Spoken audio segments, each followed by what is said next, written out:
San Diego, it's time to fire it up. From the beaches to the ballparks, from the Gaslamp to North County, no one knows America's finest city like he does. You can't just punt on a Manny Machado prime year. He's a fourth-generation San Diegan, born and raised in the heart of this community. Passionate, opinionated, and always bringing you the real talk on your teams, your city, and everything in between. Braden totally knows his stuff. He's ready for the next step. That guy is good. Live and local, it's the Braden Surprenant Show. But I think Braden's one of the up-and-coming young stars in the media game in San Diego. Now, here's your host, Braden Surprenant. What's up, San Diego? And a happy trade deadline Thursday to everybody out there in America's finest city. I'm Braden Surprenant. He's Frank Marchese. And for the next couple of hours, we're going to have you dialed in on the MLB trade deadline and taking you up to Gwynn and Chris, who will have the final hour of the MLB trade deadline. Everything circling around the San Diego Padres, what you need to know, what's coming down, all the rumors, reactions to trades. We want your phone calls today, 833-288-0973, 833-288-0973. Let me know what you think about what the Padres have gotten off to already. We got a packed show today. Joining us today at 11:30 to talk more about this particular trade, Dallas Braden will be joining us at 11:30 to talk about it from an A's perspective, as well as obviously them being excited about getting Leo DeVries. We're going to break that down in just a little bit. We are also going to have a special guest in studio.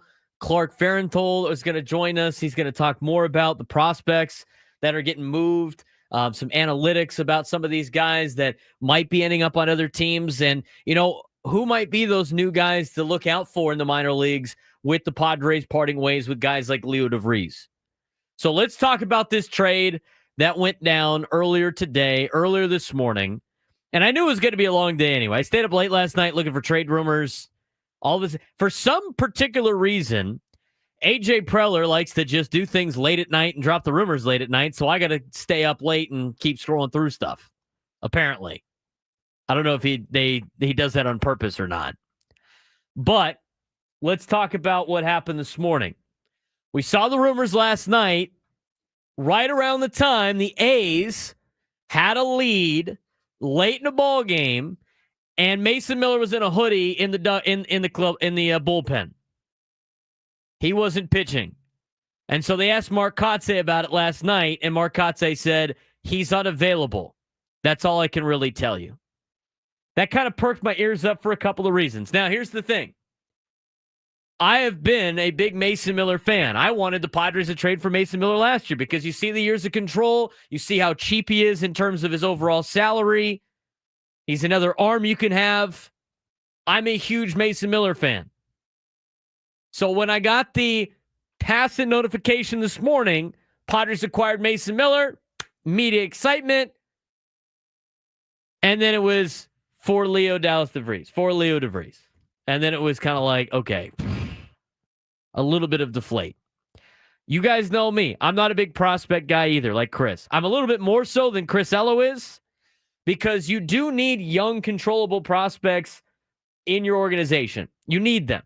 When you sign gigantic contracts and long-term contracts where you got to pay aging veterans a lot of money, you need some players to balance that out, and Leo was expected to be one of those players.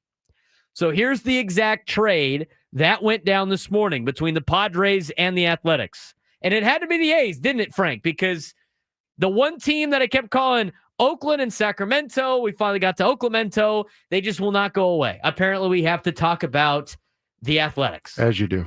Oaklamento. So the Oaklamento Athletics have sent, and this deal is now official because the Padres officially announced it. The Oaklamento A's have sent Mason Miller, right-handed bullpen arm, and left-handed pitcher J.P. Sears to the San Diego Padres for the Padres' number one prospect, Leo DeVries, for Braden Net, who spells his name correctly, number third in the Padres system, Henry Baez, the 13th best player in the Padres organization, at least all according to MLB Pipeline, and Eduardo Nunez, who we've seen a couple of times bounce back and forth, the number 17 prospect in the Padres organization. That seems like a lot, okay? But let's break this thing down from a perspective of kind of the negative things, right? You need guys like Leo DeVries in your organization to balance out some of the long-term contracts. I've already said that. Leo DeVries, at 19 years old, or however old he is, I think he's 19, has the maturity of what a lot of people think is like a late 20-year-old for being 19. He's a very talented player. We've heard how great of a player he potentially can be. We saw the highlights last night as people were retweeting highlights of Leo DeVries from an offensive perspective in High A in Fort Wayne, Indiana. The guy's a stud. So giving him up sucks. It's just going to suck, all right? He's going to be a really good player. He's probably going to be a really good player for the Athletics. We all know this. So get your bitching, moaning, and complaining out of it now, because I don't want to listen to it in 5 years when the guy is better than C.J. Abrams and James Wood and everything like that. But I think there's good perspective there as well. So the negative side is you lose out on Leo DeVries. Okay, that's fine. You're going to have to be able to stomach that. You lose out on Braden Nett, who had been pitching really well in the minor leagues. You know, I'm not necessarily sold on Henry Baez and Eduardo Nunez, but a lot of those guys are probably not helping you out in the next couple of years of the window. So the fact that you gave up your top prospect for a bullpen arm and a decent starting pitcher, to me, raises a lot of red flags. That's the negative side of this. And I think anybody that might be upset about that has reason to be upset about that. But from a positive standpoint, this is why this trade's really good. For those of you that just heard my open, you understand, and that hear it all the time, I mentioned it in my open. You cannot punt on a Manny Machado prime year. And every single year you have of Manny Machado in his prime, you have to go for it. And that's what the Padres are doing. They are going for it.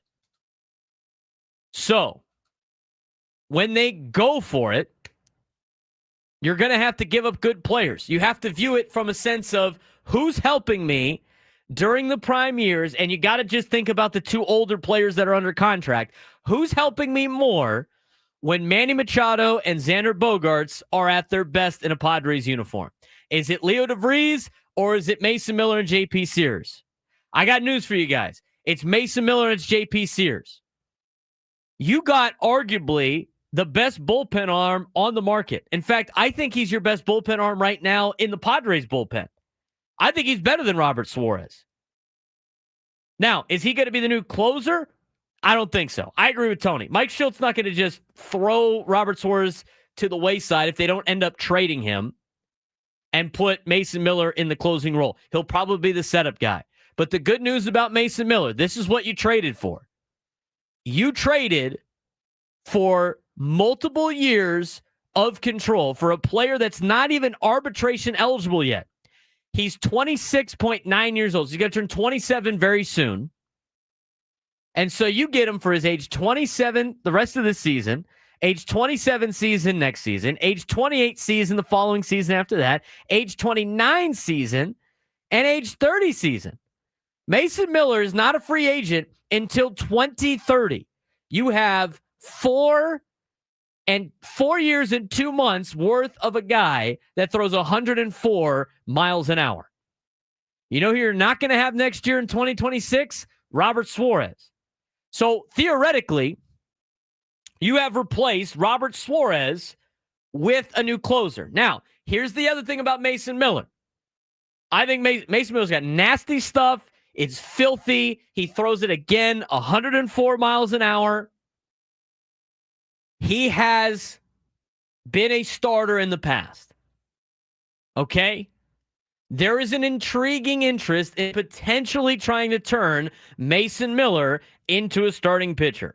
Now, with that, again,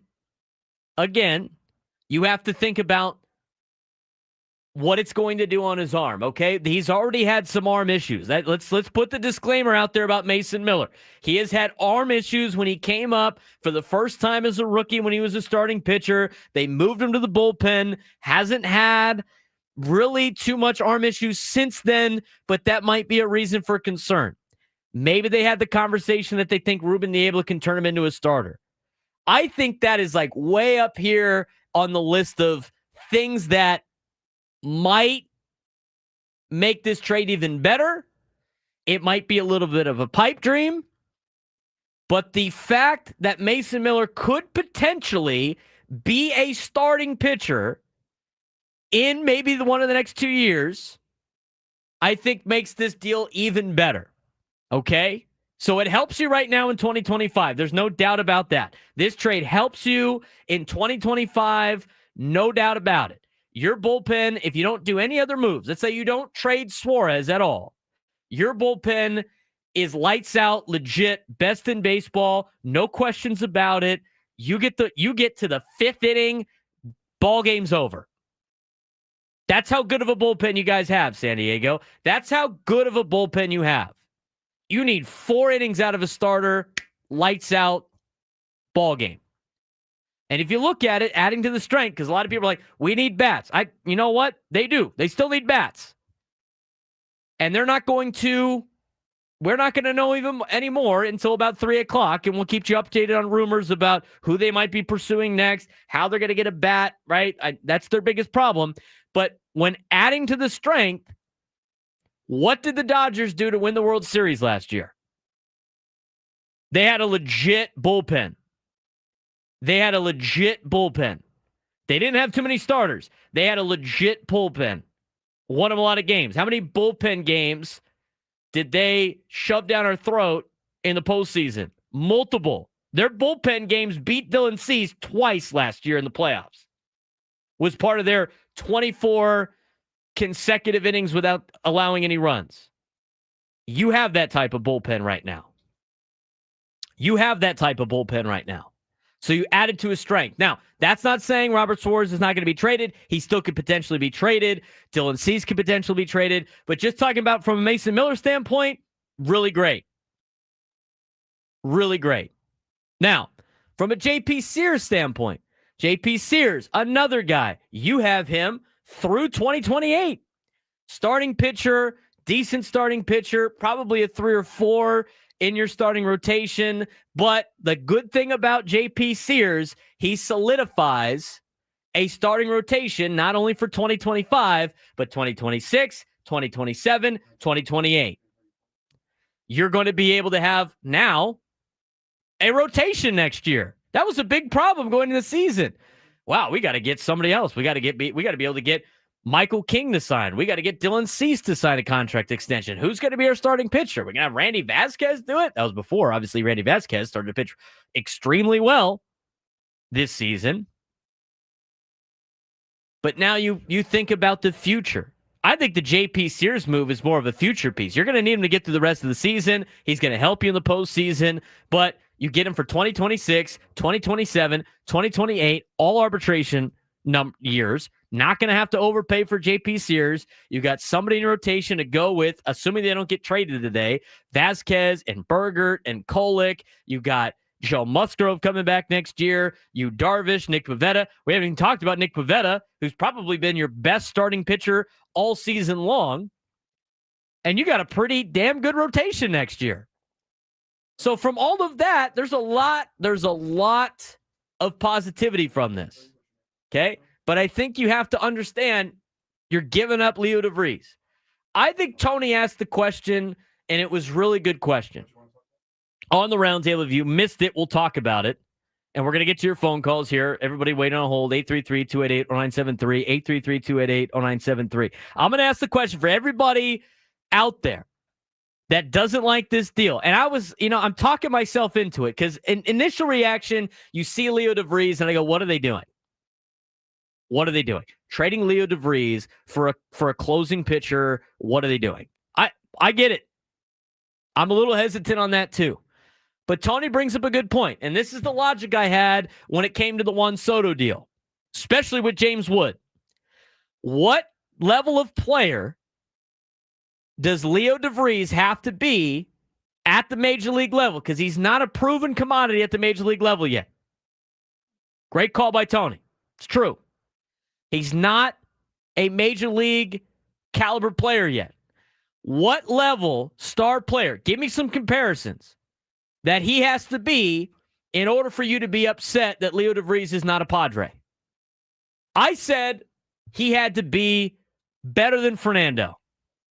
I said he had to be better than Fernando. If he turns out to be better than Fernando Tatis Jr. when his career is over, then yeah, I'll miss Leo DeVries. Who is that player? 833-288-0973, 833-288-0973. We got a packed show today. Frank's going to keep us updated with the latest on the trade rumors throughout the entire afternoon. I want your phone calls today. We're going to have Dallas Braden coming up at 11:30 to break down this trade. It's going to be a fun day. We're just getting started. He's Frank Marchese. I'm Braden Surprenant. Braden Surprenant show continues when we come back. 97 through the Fan, San Diego's #1 sports station.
97 to the fans coverage of the MLB trade deadlines brought to you by Palomar Health, champions of healthcare, champions for you.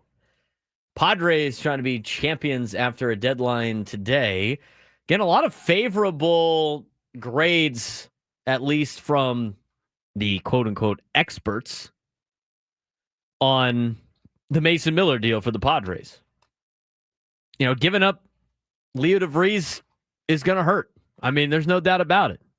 I think a lot of people said that when it came to James Wood for Juan Soto, part of that big Juan Soto package. But we know for a deal, we know AJ Preller gets creative. We know AJ Preller is not afraid. Did we not listen to the profile that we read on Tuesday on the article that involved AJ Preller about the trade deadline? He ain't afraid. He is not afraid. What was the phrase that he was quoted saying to Jerry DiPoto? We're willing to do something stupid, not crazy. So obviously this isn't crazy. I'm not going to say it's stupid because pretty good job on getting the back end of the bullpen. We got a notification from Dennis Lin. We talked about it a little bit on the roundtable. The Padres might want to keep Robert Suarez at the deadline here to make their super pen. Now, if they keep Robert Suarez, let's think about it from a standpoint of your team right now. If you didn't make any other moves. Now, the offense, you need a bat. So I don't know if they can survive without making another move. But your pitching staff right now is kind of great. Starting pitching's great. Bullpen is exceptional. And now you have a 5-headed monster back there instead of the 4 horsemen. Ben Higgins wants to coin the phrase, the filthy 5. I don't know if you want to Google search that at all. Probably not. So I don't know how filthy 5 would work. But you got some really good players in the back end of that bullpen. And again, like I said before, losing out on DeVries stinks. But let me ask you this, because there's a lot of people in the YouTube chat right now. There's a lot of people on there that say the Padres are dumb, baseball's laughing at us, we traded away Leo DeVries. Let me ask you this question again. What level player does Leo have to be for you to be upset that Leo's gone? Does he have to be better than Fernando? To me, he's got to be better than Fernando Tatis Jr. for me to be really upset that Leo's gone. He has to be better than Fernando. If he has a better career than Fernando Tatis Jr., you have a right to bitch about it. But if he ends up just being like a solid everyday major leaguer, you can't really be too upset about it. You want to win now. The problem with the whole, we want to win now, but we want to win in the future, you have to roll the dice and gamble sometimes. You have to do that. So I know it's hard to say, like Chris Ellis said, well, if we win a World Series, it's fine. I mean, that is high stakes. I mean, you're playing some serious high stakes poker right now. But guess what? That's your general manager. You got a high stakes guy that's willing to gamble. I'm willing to gamble. As a Padres fan, this is fun. Can you imagine remember the trade deadlines and they had like Justin Upton on the team? You're just hoping that they don't trade away your only all-star. I mean, this is way more fun than just being like, well, let's make sure we keep everybody. You got to take chances. Sometimes it works, sometimes it's not. But what I do like is the years of control. I like the affordability, not on what they gave up prospect-wise, but in salary. They needed to shred some payroll, which is not a big payroll shed, what they traded away, but it sets them up for the future. You now can let Robert Suarez walk, no problem. You now can let Dylan Cease walk, no problem. You got replacements for him already. You made the off-season moves right now at the deadline while also bolstering your team. That is great news. 833-288-0973, 833-288-0973. I do want to get to some of your phone calls. We got Dallas Braden coming up very shortly. So we're going to get to Dallas Braden here coming up. And then if you're on hold, please stay there. We're going to get to phone calls after we talk to Dallas Braden, who is the color analyst for the Athletics. to talk about this from a standpoint of Mason Miller and JP Sears. And he was super upset. Yeah, I mean, he was bummed yesterday. It's a tough day for a lot of people. That's a tough day in the baseball world for, guys moving around and stuff. But we appreciate you guys all joining us today, all 385 of you on YouTube right now. You can follow us on social media at @B_SURP. Follow all of my accounts. If you're watching right now, look in the description below. We have links to every one of our accounts. Frank Marchese, F Marks with a Z32FAR. You can follow him on every social media platform. I'm B_SURP. You can follow the show at B_SURP show. And be sure to subscribe to our YouTube page, which is slightly different. It's in the first link in the description. YouTube.com/@B_SURP. Subscribe. It's free. If you like the show, subscribe to our channel. It keeps it easier so you can find us each and every day. We're here every day talking Padres baseball, not just deadline days. So give us a subscribe. Hit the subscribe button. We really appreciate it. We got a decent amount of you watching on the Braden Surprenant Show page. It's a fun group over there. They have their own chat as well. So give us a subscription. We love it. Give us a like on the video. It helps us push this out to more Padres fans that don't even know we exist. So hit the like. You're helping out. And again, follow us on social media. When we come back, what are we getting out of Mason Miller and JP Sears? I'm going to win you guys over on this trade here by the end of the day. Dallas Braden's going to help me do it when we come back. Dallas Braden will join us on the Braden Surprenant Show, San Diego's #1 sports station, 97.3 The Fan.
97 to the fans coverage of the MLB trade deadlines brought to you by Palomar Health, champions of healthcare, champions for you. I'm Braden Surprenant. This is the Braden Surprenant Show.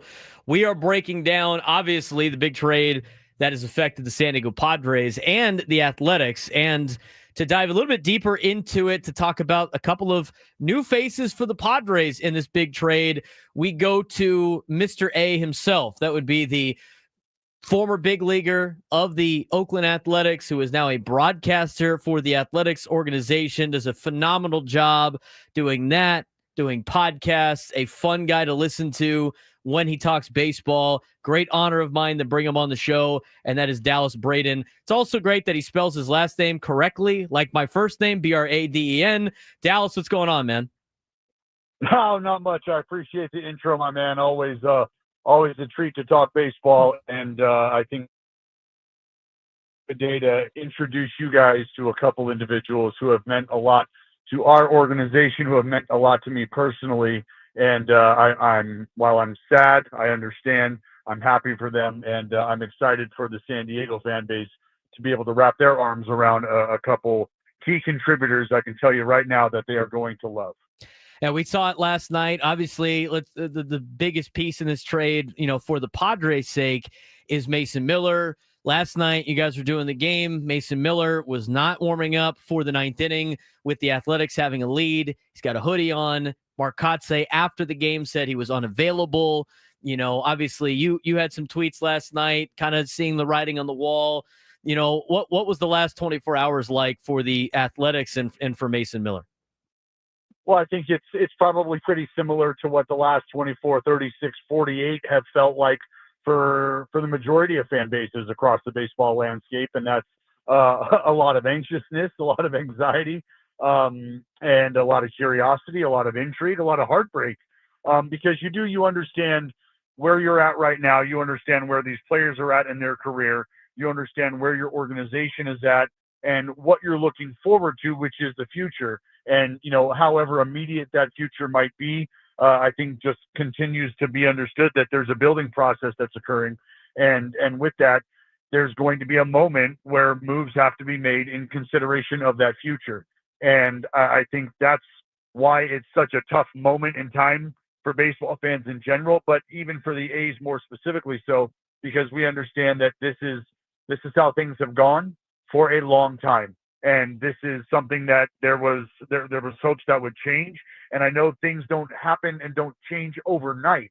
And that's something that also has to be understood. I talked about, wanting good pieces, nice pieces of furniture to be able to put into your brand new home when that thing is finally built. Because it's one thing to have a nice house. It's another thing to have nothing to put in it. And I think when you consider yourself somebody who is stockpiling those nice pieces of furniture, that's where you start to hopefully try to make peace with how things are going to transpire, and understanding that you're losing a absolute lockdown beast in Mason Miller is a tough pill to swallow, regardless of where you're at in terms of building towards the future. Because what he provides is elite stuff out of the bullpen, whether it's the sweeper, whether it's the fastball. If he really doesn't like you, he'll start flirting with a changeup on you. And that's what's scary, is it's a guy who's not afraid to tinker, even with some of the game's best stuff coming out of the bullpen for the ninth inning. Nobody throws 100-plus mile-an-hour fastballs more than he does. Nobody's thrown more since the dude's jumped into the league. He is about as guaranteed as it gets in those types of situations. And I understand there's probably been some struggle where he's had to come in for the 10th inning with a placed runner and things of that nature. But this is a guy who has continued to grow in the role that he is in, where let's not forget, he finished fourth in Rookie of the Year as a closer, right? An all-star. Like that's who this type of guy is. And shifting from what he does on the mound, which is miss bats at a high level and just completely dominates in the high leverage moments. This is an incredible human being. I've watched him every day on a road trip for the last years take time out of his schedule to meet with young families, young children who also live with type 1 diabetes, which is something that Mason discovered about himself early on in his collegiate career. That helped turn him into the physical specimen he now is. But for him to have the character that he does, I think a lot of folks understand it's one thing to have some of your best players be really good ball players. It's another thing to have those guys be elite characters as well. And that's who you're getting in Mason Miller, is elite stuff on the mound and a top-tier human being off it. We're talking with Athletics broadcaster Dallas Braden about obviously the big trade that has happened this morning between the San Diego Padres and the Athletics. A's sending J.P. Sears and Mason Miller to the Padres. Biggest name going back for the Padres to the Athletics was obviously the number one prospect in their organization, Yu Darvish. Well, Dallas, you kind of answered some of the questions I was going to follow up with Mason in terms of what is he like on the field, what is he like off the field. How do you see if the Padres don't make any other moves and they keep Suarez and Dylan Cease, who have been rumored to be traded away, how do you see Mason Miller blending in with the bullpen that the Padres already have assembled? Well, this is the good thing about having the guy that you're getting in Mason Miller, not only the athlete, but again, the character, is I promise you Mason's response to his arrival is going to be, well, so what do you need from me? How do I fit in? He's not a guy coming into the building telling you how things are going to go. He's a guy entering the building asking how he's going to be able to contribute the most. And if that means in a different role than the one that he's assumed in the green and gold for the last few years, then so be it. He just wants to win. And I think when you have a guy who just wants to win, who's coming along with his stuff, that becomes scary for the rest of the folks who have to deal with that, because I think that can also calm a lot of nerves at times, because you're not sure what kind of guy you're getting when he walks into the building. Are we going to have to tiptoe around this individual's ego? Is there going to have to be a handling of kid gloves just so there's a soft landing for this guy who's in a new place, new scenery, new teammates? And I think you're going to take about 10 minutes and have all of those questions answered for you once you get face to face with that man and you feel his energy, and you feel, because he is, and I'll tell you this, he is sneaky hilarious. You're probably not going to see that early on, but he is a cool, calm, cold-blooded assassin. And I mean that in the nicest way possible, if you can mean it in a nice way, because, again, he just wants to come in and help win, help get to the promised land. And that's also what you're getting in J.P. Sears, because I don't want to leave J.P. Sears out of this conversation. We're talking about a guy who's made 86 starts over the last 3 years, this year included. So when you talk about needing consistency in moments and in places that you need dependability, look no further than the starting rotation and a guy who can take the ball every 5 days. The sweeper is dialed in. When he starts to really get a feel for the changeup and playing the sinker off that and having the confidence to pitch to contact like he can at times, because he can also miss a lot of bats at times, you're getting a dude who, when you need valuable innings taken care of and accounted for in the rotation, J.P. Sears has been that dude over the last 2+ years for the A's rotation. And the fact that he doesn't have to pitch in a leadership type role and might be able to just sort of, like he was this year with the addition of a veteran in Severino and Jeffrey Springs, he can kind of slide back and really focus on himself. That becomes something to get excited about, because think about it, kid from the Citadel, highly disciplined. He spends every waking moment trying to get better as a pitcher and just at baseball in general.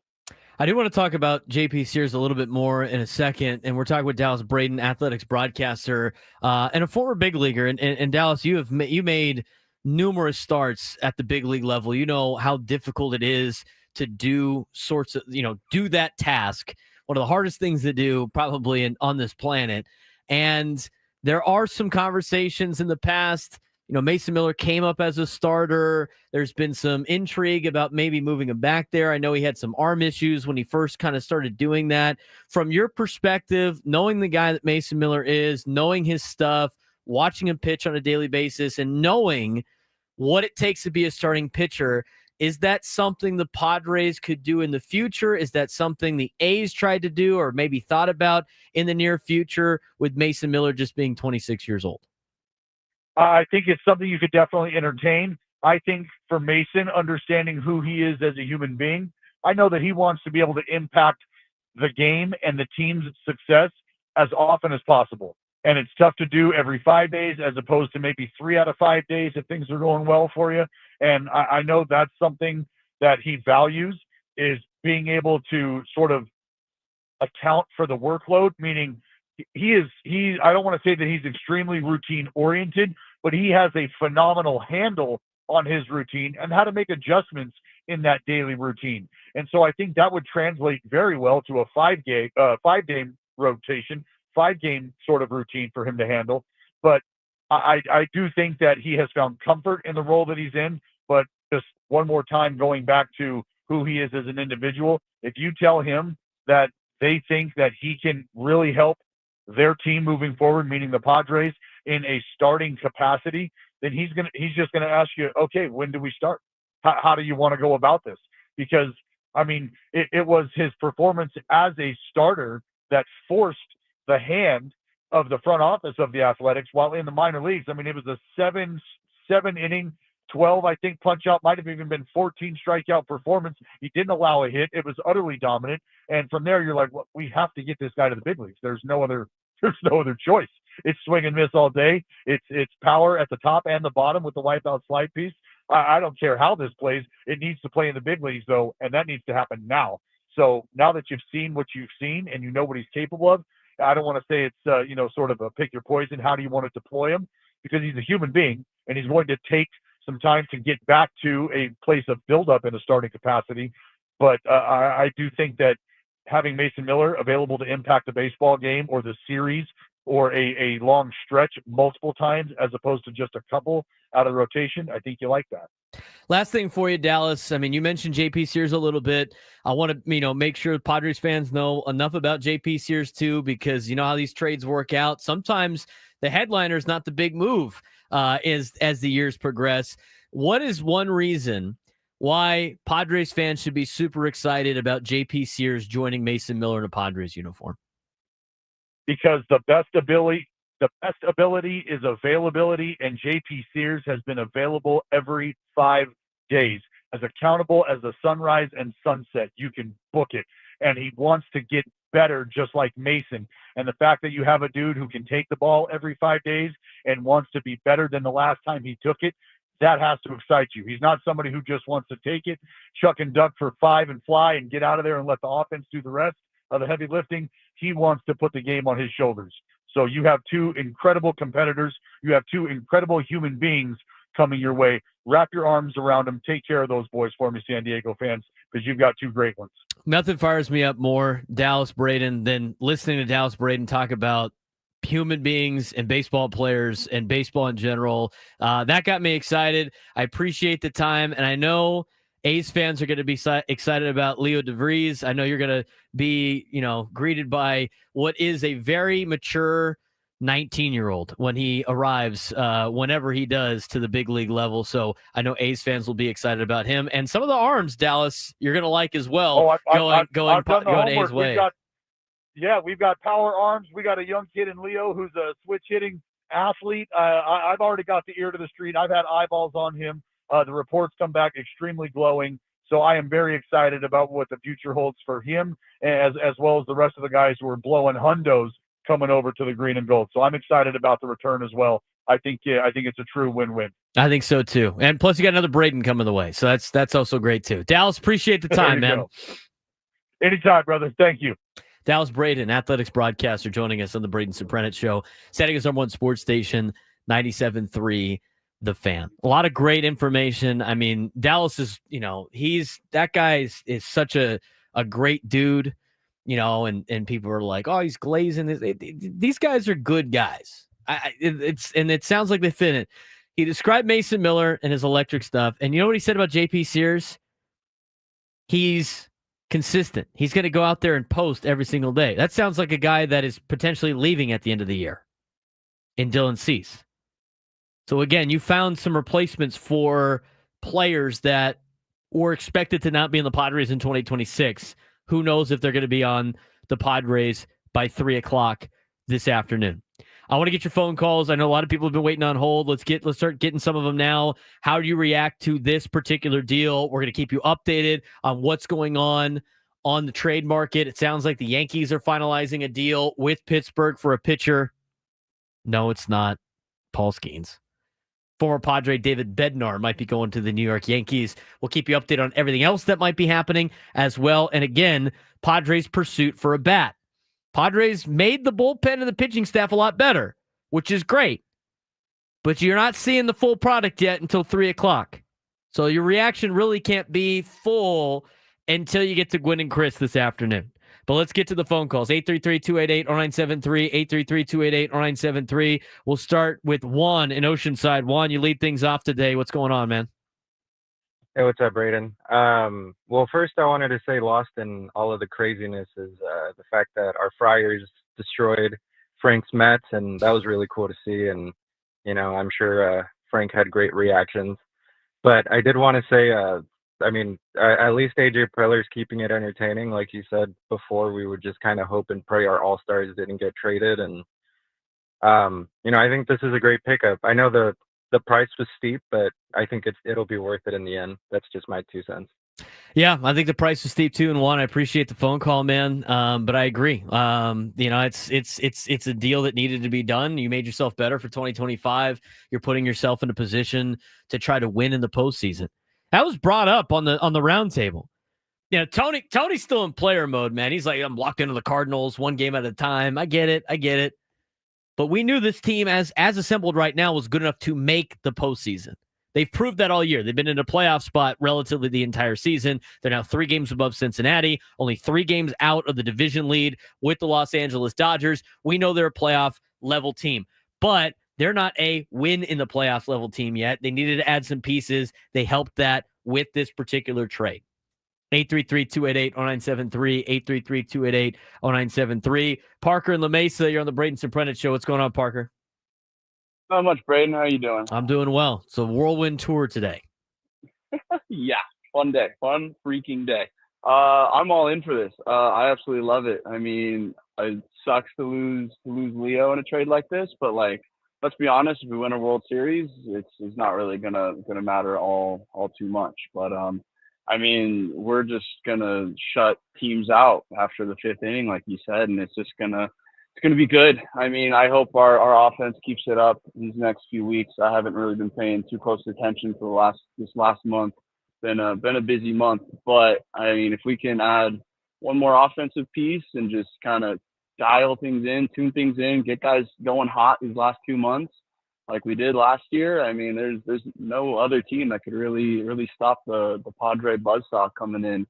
And I wanted to get you guys' speculation on what number jersey you think Mason Miller is gonna pick to be a Padre in, because I was looking at it and I don't think he's gonna be wearing number 19 as a Padre. Yeah, So, probably not. He's probably not going to wear number 19.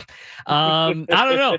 After talking with Dallas Braden, he might just be like, whatever number you want to give me. I mean, that's the kind of attitude that it sounds like Mason Miller has, which I think is a very, nice breath of fresh air, considering the last couple of players that the Padres acquired at the trade deadline. Not last year, but, a couple of times before that with, players that were high-profile guys that did their own thing and wanted to do their own thing, and you're getting a young 26-year-old that is willing to take the ball whenever, and that attitude's the type of attitude you want, and have him fit in with Robert Suarez if they decide not to trade him, which it sounds like they're leaning more towards keeping Robert Suarez and making it a super pen.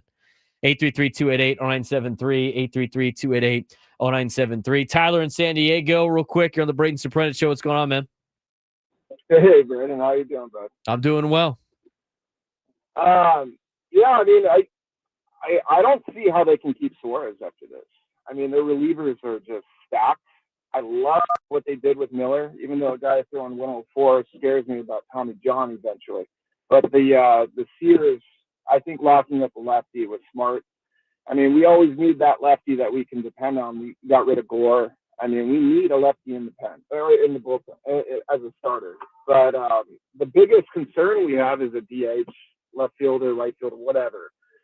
Back into the lineup, we need a righty bat. I mean, we have too many lefties in the lineup. When we get to that, 6th spot in the lineup, I mean, we haven't had the production we needed. And, when they can throw in lefty relievers that we can't touch, I really think if we're scoring 2 runs a game, yeah, our bullpen is going to lock it down, but we need more run production. That's the biggest thing that scares me. I'll take a guy that hits 240, that hits 40 home runs, or 220, that can help us in the playoffs. We're not hitting home runs. We're not getting those big numbers. I mean, we have lately. But I feel like that's the biggest hole. And That's why I think Suarez is going to go. I mean, we have Morahone, dude. Morahone, I see as a future closer. I mean, this guy is just so dependable, and that's why Miller is so great. But I don't know. I'm kind of I'm for it. I love this move, but I know they're going to go for a righty bat. They have to. I think they're going to go after a bat too. And Tyler, we're getting pushed here to the top of the hour. We're going to take a break soon, so we appreciate the phone call. Bob Nightingale had this an hour ago. Padres still on the prowl for an outfielder, and they're confident they'll land one before 6:00 Eastern time, which is the trade deadline coming up, obviously at 3:00 Pacific time. I think they're going to get a bat. And here's the thing, and you know, we've used this before when the Padres make moves and the team is not done yet. The whole comparison that Doug Gottlieb did years ago on his radio show about you got to wait for the finished product before you can really address and judge whether or not you like it. And he related it back to a remodel of your house. And he's talking about remodeling the house with his wife, and his wife didn't like a couple of pieces here and there, but it wasn't finished. And he said, look, I understand you don't like it right now, but we can't just like start over or have our judgments until it's complete. We might have some paint on the wall. We might be missing a couple of things here and there, but until it's complete, you can't overall say, like, I like this room. I don't like this room. I like this team. I don't like this team. We got 3 hours to go. And then we'll be able to officially judge whether or not they do. I think they're off to a good start. Still need some more of your phone calls when we come back. More updates from Frank as well. Noon hour.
All right, Padres got a bat. Padres got a bat, a.k.a. a catcher, it sounds like. Let me go find the Jeff Passan official tweet. And here it is. Oh, my God.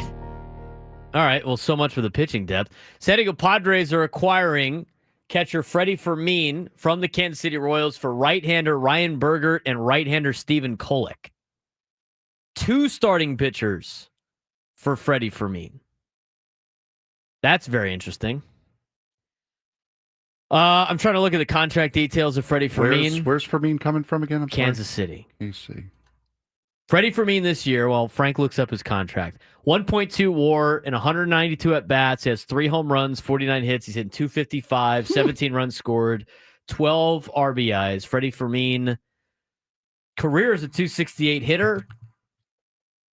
He's got a 648 OPS this year. He's got an 81 OPS plus. Again, he is a catcher. Folks, I think Ethan Salas is gone. Well, I would imagine. Why?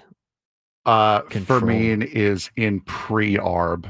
Oh, wow. Right now. So he's going to be at ARB 2, ARB 3, and ARB 4. He's under control until 2029. 2029. And Ethan Salas is out. He's 30 years old, though. 30 years old, 2029. I mean, I could see him. Well, honestly, you pair him with Ethan Salas in the future, and then you have a backup catcher. You could do that. I mean, especially if Martin Maldonado's it's been floated that Maldonado's going to retire at the end of the year, and then you have Elias Diaz who's doing something.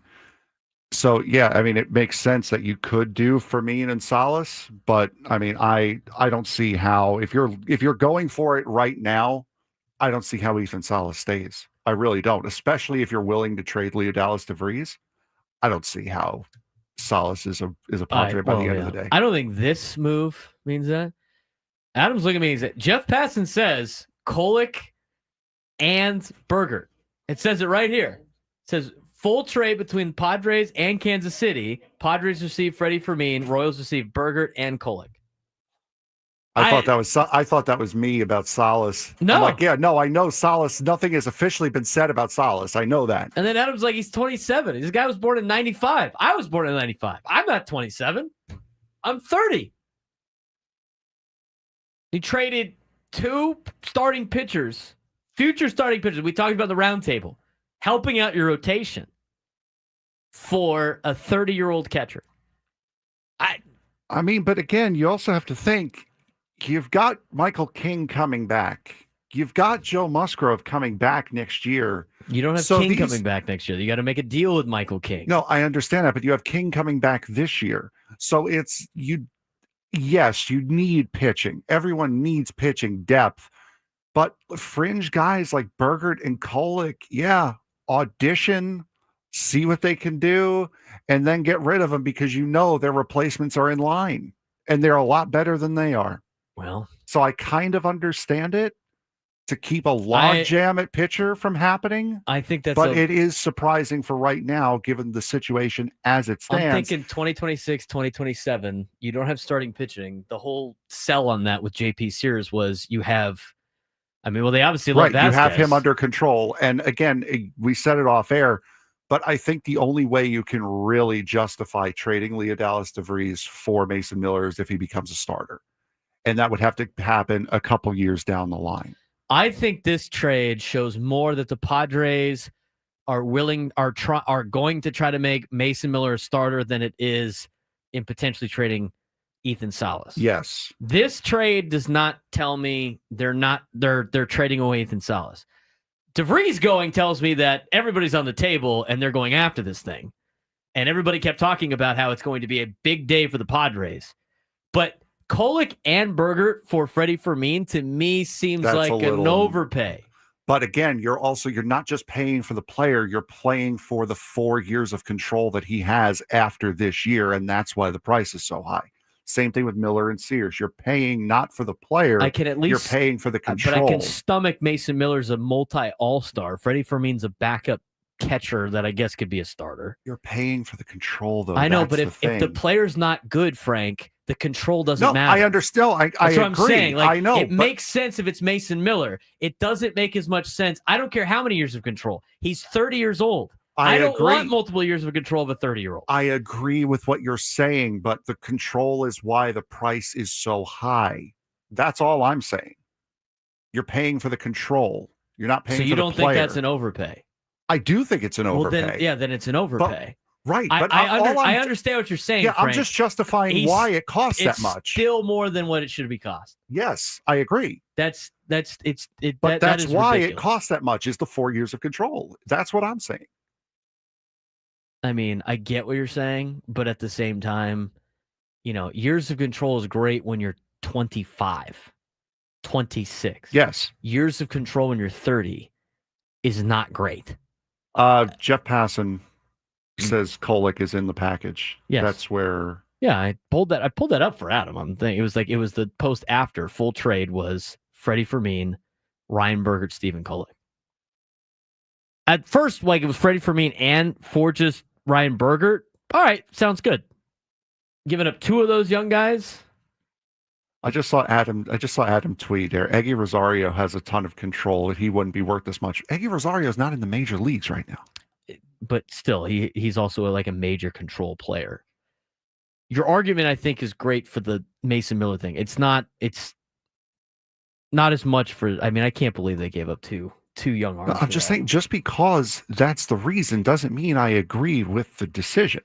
I don't agree with the decision to trade Bergert and Kolek for a 30-year-old catcher with 4 years of control. I'm just saying that's the reason. I don't agree with it. They're burning the ships today. I mean, looking at that. Got to burn the boats. They're burning the boats. What Tom Coughlin said about the second Giants Super Bowl. Got to burn the boats. We're not going back. Burn the boats. Which catcher's getting cut, Diaz or Maldonado? They're not keeping both. I would have to assume it's going to be Diaz because I think they value. Maldonado more. As I agree. They value the way Maldonado calls a game more than they do Diaz. 100%. Now, here's the thing for the justification on some of these things. All right, that we've seen in the past. The Padres usually, and most teams usually do this. I bring it up all the time when we talk about the trade between the Nationals and the Padres, right? The Padres knew that they were going to have to give up either Jackson Merrill or CJ Abrams. They liked Merrill better. They were willing to part ways with CJ Abrams. That might be the same case in this particular sense. They like Vazquez more than maybe Bergert and Kolek. They like Vazquez and maybe another minor league arm. And we've talked about this before. So again, trying to make it a little bit more reasonable or positive is we knew the minor league system was loaded with arms. But as Frank said, now here's the deal. I think this lays out even more so to convert Mason Miller into a starting pitcher. So if that's the case, then you have the resources to part ways with the Bergert, with the Kolek, with the rotation that you have. You didn't need both of those guys in 2025. If you're thinking future pieces, if you want to move Mason Miller into a starting spot or try to stretch him out, it makes a little bit more sense. But, to me, I would rather just roll with the two catchers that you had instead of giving up Bergert and Kolek. What do you think about that, Frank? Would you rather roll with the catching position just being a defensive position and you keep Kolek and Bergert, or you flip two of them to improve the offense of your catching position? Again, it goes back to what we've been talking about all year, which is what do the Padres view the catching position as? And that is a defensive position. Correct. So what you're viewing that as, a trade to improve the offense really doesn't make all that much sense unless it's a huge improvement. Yeah. This seems like a marginal improvement. We just always assume that Perez is the starting catcher in Kansas City, but he's not. I mean, he's not getting a ton of starts behind the dish. Freddie Fermin only having 192 at-bats right now, obviously, is a very small sample size for this year. In his career, he's a 268 hitter, so which is drastically better than anybody else that the Padres have from a catching standpoint, but they improved the catching spot today. Did they or did they not improve the catching spot Which is today? something that everybody has been screaming for them to do all season long. So, again, check mark on goal accomplished. Right. It's not a huge bat, but like, remember. Now you're just waiting on the left fielder, which has been the biggest hole that this team has had all year. So we talked about on the round table, and Tony brought it up. A lot of people want to get the big bat to push everybody down, but you can address the 7, 8, 9 spot in the order. I would say, because what did he say? And I agree with it. It would be cheaper. I would say this is not a big bat. This is a 7, 8, 9 hitter, but it wasn't cheaper. Is that fair? I think that's fair to say. I don't think this was a cheap move for the Padres at all. I think this was a relatively expensive move right now for the Padres. Yeah. I mean, as far as if you look at it financially, if you look at it from the salary cap, then no, it wasn't. But if you look at what you gave up compared to what you're getting, yeah, it is. It is an expensive trade for them. Speaking of trades, also, David Bednar is going to the Yankees. Full return. Catcher, first baseman Rafael Flores, catcher Edgelin Perez, and outfielder Brian Sanchez for David Bednar. So Bednar's off to the Bronx. Freddie Fermin is a great all-around catcher, and the Padres would get him 3. Somebody said he wished the Padres would get him 3 years ago. Tremendous upgrade. Hey, maybe he is. I don't like the 2 pitchers for it, but hey. I knew that trade went down, Frank, that the Yankees got Bednar. Mm-hmm. You want to know why? Because my Texas friends group chat, there it is, started blowing up, and it was, wow, AJ Preller's cooking, and then it all turned into damn, and I'm like, oh, the Yankees must have got David Bednar instead of the Texas Rangers. But also, instead of the Rangers, because I was going to say, if you really, that's what they were upset about. I was going to say, you got Mason Miller today, and you're worried about not getting David Bednar. What are we talking about here? The Texas group chat. Yeah, that's fine. They were upset. That's understandable. That the Rangers struck out against the Yankees again. Those gosh darn Yankees. Gotcha. Anyway, all right. Well, I can't say this is an instant reaction trade. Approve, disapprove of the Freddie Fermin trade for what you had to give up. I give it like a C, and I hope he just comes in here and rakes. But and again, all of these moves are reportedly until the Padres announce it. So this is a reported move from Kevin Acee that mentioned it. Jeff Passan had it first that we saw. Dennis Lynn has talked about it. I'm kind of like trending towards I don't like what you had to give up to get this guy. Let me ask you something. To properly grade this trade. Okay. Before or after June 20th, 21st, and 22nd, how many Kansas City Royals games have you watched this year? 0, because the AL Central is the most boring product in Major League Baseball. Neither have I. So how can we judge a guy based on 3 games in which we saw him? He is statistically a massive upgrade than what you have offensively. Well, then there you go. And it's years of control. There's your expectation. But nice if it was just 1 pitcher. And I'm thinking from a future standpoint of who's going to pitch in 2027. But I guess, you know what? If you win a World Series, who cares? Right? Exactly. And that's the point. All right. So you are not going to care about losing Leo Dallas DeVries today if Mason Miller has the ball in the 9th inning to clinch you a World Series. Correct. You are not going to care. You're not going to care at all. You don't even have to worry about the question I asked that Tony asked, and it makes a lot of sense. What level player does Leo have to be for you to be upset that he's no longer a Padre? Like, what did he have to turn into? I said he has to have a better career than Fernando.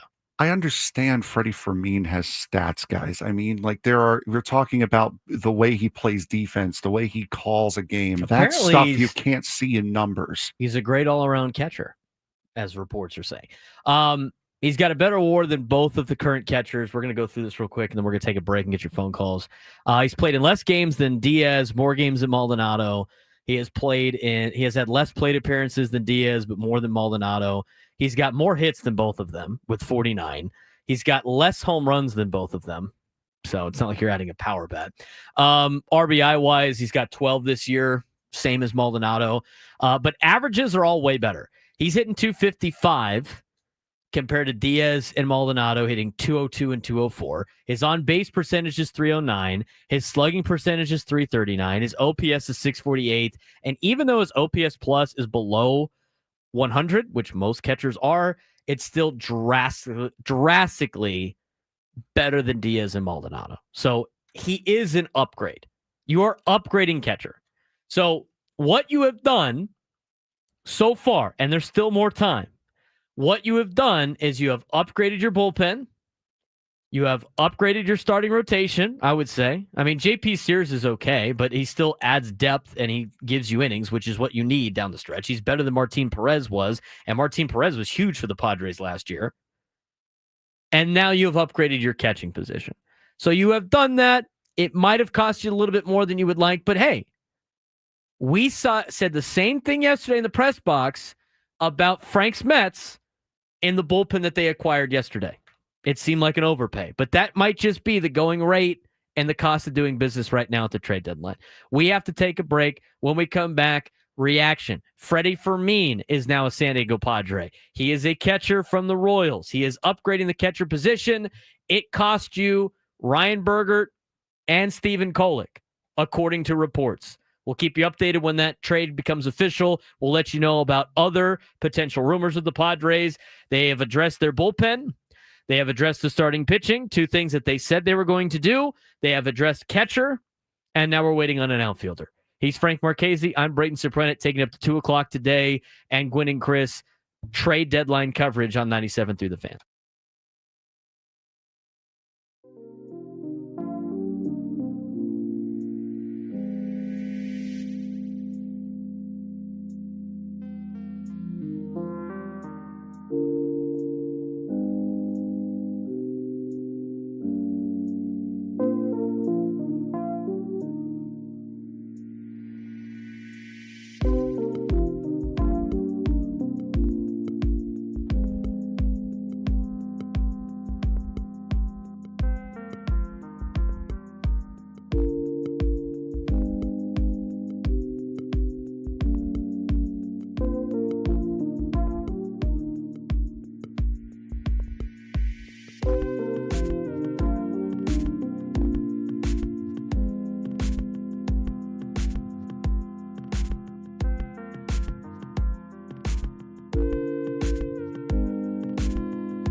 12:22 on a trade deadline Thursday. He's Frank Marchese. I'm Braden Surprenant. This is the Braden Surprenant Show. We are on every single day from 10 to 2. Every single day from 10 to 2. We are the midday show here in San Diego. For anybody that might be just tuning in for the first time, we're on after Ben and Woods. We're on before Gwen and Chris every single day.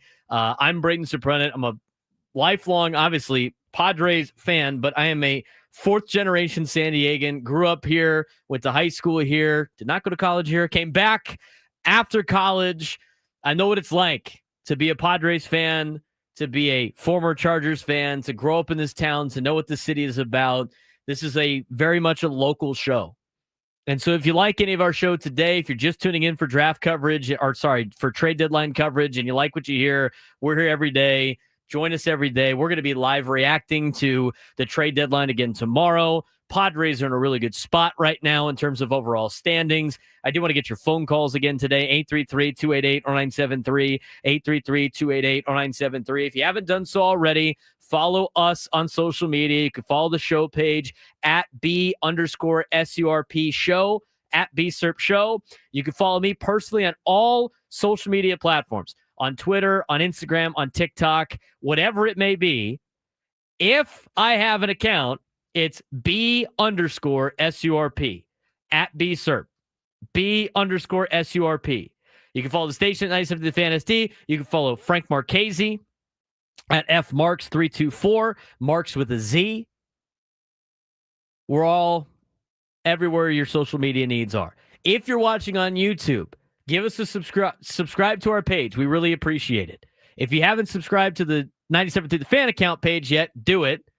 It gets you all the news you need to know. We are live and local every single day, Monday through Friday. We're talking about Padres baseball. There's no reason to really listen or watch anybody else when it comes to baseball or any type of sport in America's finest city, because we got you covered. Hit subscribe. You can find us on YouTube very easily. The first link in the description is to my YouTube page where we post other content. I mean, I got behind the scenes mic'd up stuff at OTL, other things around town, stuff where we go to restaurants. I mean, it's a full lifestyle channel mixed with our shows. It's a great follow, great subscription to, and it doesn't cost you anything. It's free. Hit the subscribe button. The first link, youtube.com/@B_SURP. You can hit subscribe and follow all of our stuff. If you haven't done so already on YouTube, give us a like. It's great. It helps us pump this out to as many people as humanly possible so you can know about the Padres. And for anybody that's listening on the Odyssey app, thanks again for all of you guys, as well as people driving in their cars. You can listen to our shows in podcast form. All of our shows are posted in podcast form. Spotify, Apple Music, iHeartRadio app, Odyssey app, wherever the podcasts are, type in Braden Surprenant. You will find our show. Easy, and you could go back and listen to it. It's great. You could do that with the roundtable today that we will not be re-airing because we got trade deadline coverage. But again, you could do that there. If you're on YouTube, in the description below, those are all the links to all of the stuff that we have that you can follow, subscribe, all of that. We are here every single day. All right. I do want to break more of this trade down. I just find it a little bit more on the expensive side. It sounds like Freddie Fermin is a great all-around catcher, according to reports. He's a 1.2 WAR player this year, a 5.7 career WAR player. He has been working with and under Salvador Perez in Kansas City for the last 4 years, a fellow Venezuelan countryman that Freddie Fermin is. He's coming to the Padres in a trade with Kansas City. Bergert and Kolek are on the way out. That's the unfortunate news. The unfortunate news is Kolek and Bergert are on the way out. So to recap what has happened so far today, the Padres have acquired Mason Miller and they have acquired J.P. Sears from Oakland, the A's. Think about what the Padres needed to do at the deadline, what they had been rumored to do. They were looking for a relief pitcher. They were looking for a starting pitcher. They were looking for a catcher, and they were looking for an outfielder. They have their bullpen piece in Mason Miller. He was the best on the market. The best. The only one that might be close to better than him is Robert Suarez, and it sounds like the Padres are looking forward to keeping Robert Suarez and having an elite super pen. We'll see what happens at 3 o'clock today. We are less than 3 hours away from the trade deadline. They got an elite closer. They have a solid starting pitcher. He's not a 1, 2, or 3. He's probably more of a 4 or 5 in a championship level team. He is a solid starter. He is going to get you innings. He's not going to be like a super dominant pitcher, but he's going to grind out innings, and he's going to start every single time his spot is up. That's very valuable to have. That's JP Sears. He's going to help out a little bit with that and replenish the 2 guys that you ended up sending away in Bergert and Kolek that you got for Freddie Fermin, who is definitely an upgrade at the catching position. Now, I think the Padres value Martin Maldonado a lot. I don't think this team can carry 3 catchers, and Elias Diaz makes a lot more money than Martin Maldonado. Martin Maldonado makes league minimum. Elias Diaz is making $3 million. So that might be a money decision for the Padres. But one of those guys is getting cut. I mean, they're not going to carry 3 catchers. And Fermin's better than both of them. So that is what you have so far. Padres, it has been rumored, will end up with an outfielder today. We will keep you updated on what that may be. When we come back, I'm gonna get to your phone call. We're trying to get to as many as possible. We had the latest news drop, so if you're on hold, please stay there. When we come back, we're gonna get to your phone calls, I promise. But I just want to recap just some of the things because they've given up Leo DeVries today. They had given up Braden Nett. They gave up Henry Baez, and they gave up Eduardo Nunez, all part of the deal with the A's. Those are 4 solid pieces. They also have given up Ryan Bergert, and they have now given up Stephen Kolek. Also pieces that you would think would be part of the equation in 2026 and beyond. Here's the thing. Look at the MLB. Look at the MLB standings right now. If you have time to do so, if you're not driving, pull out your phone and look at the MLB standings right now. Just take a look at the National League. Look at the wild card and look at the National League West Division. The Padres are 3 games behind. I can't get it to load on my computer for some reason, so that's fine. The Padres are, and I'll do the same thing. I'll pull it up on my phone because for some reason the internet's not working in here. All right. Padres are 3 games behind Los Angeles in the division. It's July 31st. They're right there in striking distance. They're going for it. If you look at the wild card, go ahead and look at the wild card. There are teams that are in it right now that are in the wild card race that are not doing what the Padres are doing. Let's look at the wild card standings. The Padres have a 3-game lead on Cincinnati for the final spot in the wild card. They're a game and a half behind Philadelphia and 3.5 behind the Cubs as the top spot in the National League wild card. And they're not much further behind the Milwaukee Brewers for the best team in the National League. Let's look at the teams that are around the Padres who they're competing with. Reds, Cardinals, Giants are all within 6 games of the final wild card spot. The Giants are selling at the deadline. They're selling at the deadline. They already have been crowned by Jim Bowden as the winners of the trade deadline for getting Rafael Devers. And what are they doing right now? They're selling at the deadline because they lost 6 games. They're 6 games out. You know what they said? Forget it. We'll punt. We're waiting for next season. They quit. Padres did not. They're going for it. St. Louis. St. Louis is 5.5 games behind the Padres for the final wild card spot in the standings. 5.5 games back. They're 500 right now. They lost 2 straight games, and they're 4-6 in their last 10. And know what they're doing? They quit. They quit. They're selling their bullpen. They're taking calls to see if anybody can give them what they want to get rid of their highest paid player and Nolan Arenado. They're listening on players like Brandon Donovan, their all-star. They quit. And then you look at Cincinnati. Cincinnati is fake going for it. They're fake going for it. They are just putting in an effort for their fans to make it look like they're going for it. They got Ke'Bryan Hayes. Ke'Bryan Hayes, long-term deal, have to pay a couple of million, $5, $6, $7 million per year for Ke'Bryan Hayes, a third baseman that hasn't been able to hit in the last couple of years. He's not going. They're fake going for it. They're pretending to go for it to please their fans. What are the Padres doing? They went out and got the freaking best bullpen piece on the market. The best. Mason Miller. That is going for it. I'm sitting here in town. I told everybody when we started, I'm a fourth-generation San Diegan. You guys want, more than anybody on this planet, a championship in San Diego. You do. Everybody here wants the Padres to win a World Series more than anything. Every sports fan. The San Diego's got absolutely nothing in championships besides a 1963 AFL championship or whatever year that was, where they beat up on the Boston. That is flat out it. You guys want a championship? You guys want to go out and win a World Series? You got to give up some players. And you got this is going for it. You can't play nice. You can't play conservative. You can't go like, well, I really want to win, but like I got to worry about the next 5, 6, 7 years. Forget that. You want to win, it's now or never. This is it. Do you want to win or not? That's the question. If you're worried about 2027 and 2028, and trust me, this morning, that's what I was thinking about. Do you want to win, yes or no? Your best opportunity to win is when the guys that you signed to long-term deals, Xander Bogaerts and Manny Machado, are right now at this point in time in their career. It ain't in the next 5 years. No, it's not.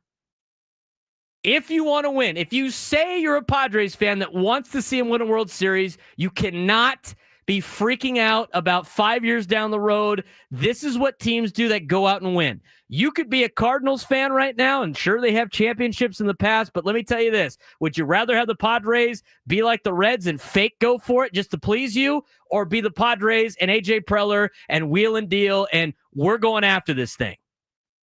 What do you want to do? If you want to be a winner, winners make bold moves like this. Losers sit on their hands and don't make any plays because they're worried about failing in the future.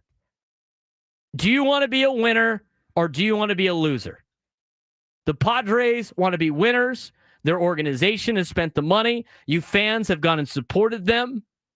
If you want to be a winner, these are the moves you have to make. There's no winning now and, let me worry about the future, 5, 6. They're in it. You could be the Reds and be fake in it and watch a collapse down the stretch, or you could be the Padres and go, we're catching the Dodgers' ass. We're 3 games back. What do you want it to be? Do you want the team that wants to go win a division and go try to win a World Series? Or do you want the team that just pretends to kind of go and worry about the future way down the road and be like, well, I don't want to give up this guy. I don't want to take any risks. You want to be a winner, you take risks. Winners take risks. Winners put it all out there. Winners put it on the line. Losers don't. Losers go, what it could be. Losers go, I'm afraid to do this. Don't be afraid. Be fearless, be a winner. That's what you have to do. And that's what Preller's doing. I agree with a lot of people. Look, the Leo DeVries thing was tough. Right? But if you win, it doesn't matter. And you're going for it. Giving up 2 starting pitchers, future starting pitchers, for a catcher that's 30 years old, like, yeah, it's a little bit of an overpay. I agree with you. But I'm going to tell you right now, you're either all in or you're not. If you want to be a winner, you got to be all in. And that's what the Padres are. They're obviously all in. I would not be surprised if Salas is traded at some point in time today. I would not be shocked. Fortune favors the bold. And the Padres have been bold so far. We'll get your phone calls when we come back. 833-288-0973, 833-288-0973. Braden Surprenant Show rolls on. Setting us number 1 Sports Station 97 through the Fan.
It's the noon lunchtime hour, which is sponsored by Craft Taco. Gotta keep the Craft Taco right now. No time to talk about food today, Frank. I was going to say that was simultaneously the longest and shortest break I've had in my history in radio. This new lunch hour is brought to you by Kraft Taco. Bold flavors, 2 locations, Sereno Valley, inside Balboa Park's Natural History Museum.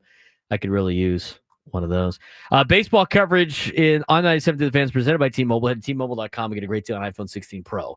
We're not playing a game today, but if you're able to take me down in sports trivia this week, today was the final day, actually, you'd be qualified for a chance to win our grand prize, the 2-night stay at Park MGM Las Vegas, 2 tickets to Motley Crue on September 19th, and a $100 gas card. Catch Motley Crue's Las Vegas residency at Dolby Live at Park MGM September 12th through October 3rd.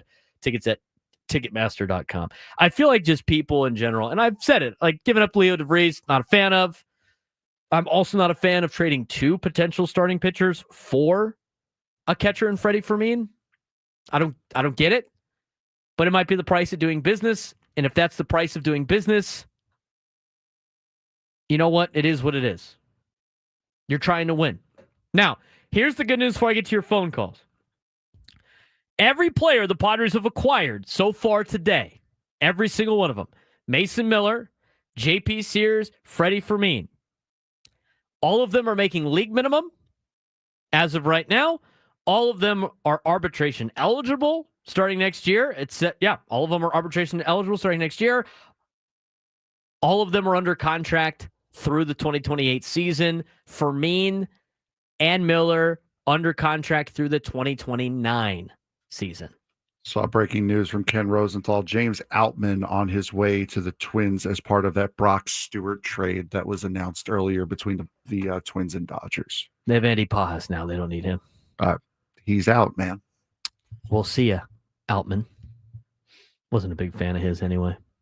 Your Mets got Cedric Mullins. You should have seen the fist pump he had during the break. Only because Adam said I could. Only because Adam said I could. Just see, he was like a rock star. This hair flipping. Mets, baby. I was a huge Aerosmith fan growing up. Yeah. Still am. So. Did you wipe the hair out of your eyes with the broom that we gave yesterday, huh? Listen, I want absolutely no flack for this because I should be getting thanked. Okay. Oh, here we go. Here it is. Because here it is. Seriously, if anyone could have jinxed the team more for a series than I did, someone show me who it is. Please show me anyone who could jinx anything more than I did on Monday for this upcoming series. So I will accept all of the thank yous in my DMs. I've gotten all of the laughs. I've gotten all of the haha, I told you so's. I've gotten all the brooms in my Instagram messages. I've seen them all. I want thank yous now. Seriously, I want thank yous. I want my flowers. Exactly. Give me my flowers. I will sniff all of them. And I will cry into most of them because that was a long week at Petco Park. But now, as I've said many times, we are back. We are full Padres now until the end of September when they play each other again. Padres need to win one of those games, and then they win the overall series, which is great. Thank me for jinxing the Mets in such a legendary way that it forced the Padres to trade for Mason Miller. You're welcome. You are welcome. You gotta give up something to get something. People are so incensed about the players that gave up. You know what? Two potential starting pitchers with years of control getting sent for a catcher. It's hard to be super stoked about that. But if that's the cost of doing business, you wanted a catcher upgrade. There's your catcher upgrade. You got to give up something to get something. I gave up my sanity so the Padres can get Mason Miller. You're welcome. They're lowering their payroll in the future. They got guys under contract, not making like anything. This is all part of the long-term plan. The window is still there when you have Tatis and Merrill and Bogarts and Manny. That's what it is. It would have been great to only give up one starting pitcher for Freddie Fermin. And, somebody's like, go ask the 2 starters would have been for Adley Rutschman. Probably like 15 players at this point in time. Have you seen what teams are spending for players right now? I mean, for non-rentals, even rentals they're overpaying for. I mean, you should have seen Frank yesterday when they acquired Tyler Rogers. Frank was ready to jump out of the press box. Yeah, and not for what I was seeing on the field either, which was a first for the week. Right. I mean, that was an overpay. There's a lot of overpaying going on. It's the market right now. It's not going to be a lot of people thrilled about it until Freddie Fermin goes out there and, hits a bomb or something like that. Then everybody's going to be like, this is the greatest deal ever. Don't be a windsock. Today's the day to react. But I don't want to see the changing of opinions on stuff. I'm talking myself into the Mason Miller trade, but the Leo thing, I think I'm starting to get to that spot. Freddie Fermin one's a little interesting to me. I personally would have rather kept Bergert and Kolek and not even upgraded the catching position.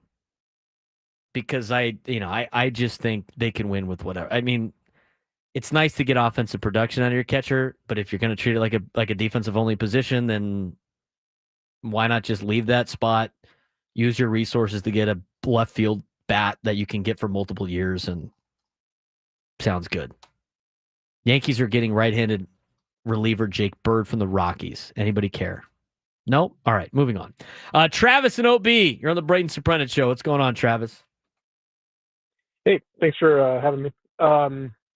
Yeah, I mentioned, I got three things. Going back to your comment, you have to pay a premium if you want to win today. That's the market. So that's the first thing. Second thing is with Seidler passing, I was a little worried about how this end of July was going to look, and I'm so far really happy with the way ownership is empowering AJ to kind of make these things happen. Second thing is I'm really excited to see what Ruben is going to do with Mason and Sears, because he's transformed Nick Favetta, and Ruben is so I think that they see not just what they've done in the past few years, but what these pitchers can be in the future, which I'm really pumped about. And then lastly, we can beat the Dodgers. We can win this division. So I think this is setting the table. I think so, too. And now we got to see. We've still a couple hours left. And, Travis, I appreciate the phone call. I know the Dodgers have been linked to Stephen Kwan, and the Padres were there. I mean, John Paul Morosi, that was during this hour, Frank, on MLB Network, talking about the Padres are still talking with the Red Sox about Jarren Duran. What do you have left at this point in time? Why? I don't understand it. I really don't. I mean, if Boston feels as though they're ready, I understand they could use an arm like Dylan Cease, but I think if they wanted to trade Jarren Duran, it's either going to be at the 95th second of the 95th minute of the 11th hour. It's going to be done at the very last possible second, or it's not going to happen at all. I don't see Jarren Duran, and I said it all week. I don't see Jarren Duran being traded. I just don't see it. I don't understand why they just keep pushing it. Just keep pushing it. I almost think now that AJ Preller just wants to bother them. Hey, that's great in case Boston ever has somebody you want. How about now? The deal for the new catcher is official. 95th minute. Sorry, I have dyslexia. I'm stupid. I'm sorry. Hold on. Oh, I'm just stupid. There it is. Phrasing. Eric and Chula Vista on the Braden Surprenant show. What's going on, Eric? Hey, Brandon. Hey, love your passion for San Diego baseball, especially you sprinkling in their former Charger fan. I really love that. Hey, I wanted to get into these trades real quick. So it looks like we're addressing, right, or we needed to address starting pitcher, outfielder, and catcher. Well, starting pitcher we could have addressed with Michael King and Yu Darvish. All right, so I don't think we really needed this left-handed kid who's got a 850 OPS against left-handed hitters. And then I thought we had the best closer in baseball in Robert Suarez. So now we bring in Mason Miller. And then if AJ Preller was really, truly all in, win now, he'd have given up all those guys he did, in these trades for one player, Duran. But I don't think he's all in. I think he's content with what we have, and we're a head-to-head series away from catching the Dodgers. Well, they're right there, and the thing is, Eric, and I appreciate the phone call, man. I mean, a lot of the guys that you mentioned are gone at the end of the Cease is gone, and Robert Suarez is gone, and you mentioned him, and these players solidify a core group for the next handful of years. So there's a lot of positives out of this too. I mean, the negatives obviously is eventually, some of these guys might pan out a little bit, and you got to be able to have starting pitching in the future, right? So, I mean, to me, honestly, I could stomach the Leo DeVries thing a little bit more after talking with Tony, but the Bergert Kolek situation is a little iffy for me on some things. It's a little iffy, but we'll talk more about the trades as they come about. And again, we'll keep you monitored on everything that's happening in Major League Baseball today. We are getting close to 2 hours away from the trade deadline. 2 hours away from the trade deadline. Padres apparently trying to track down an outfielder. We'll keep you updated on where they get that. Bob Nightingale reported that the Padres are actually not going to trade Dylan Cease now or Robert Suarez. Pitching standpoint, your rotation and your bullpen's looking pretty good. Now, you had to give up a little bit on the rotation side with Bergert and Kolek. I thought they did a great job this year for the Padres. But it might be the cost of doing business right now for these guys. Let's get out to Davis in San Diego. Davis, what's going on, man? Never mind.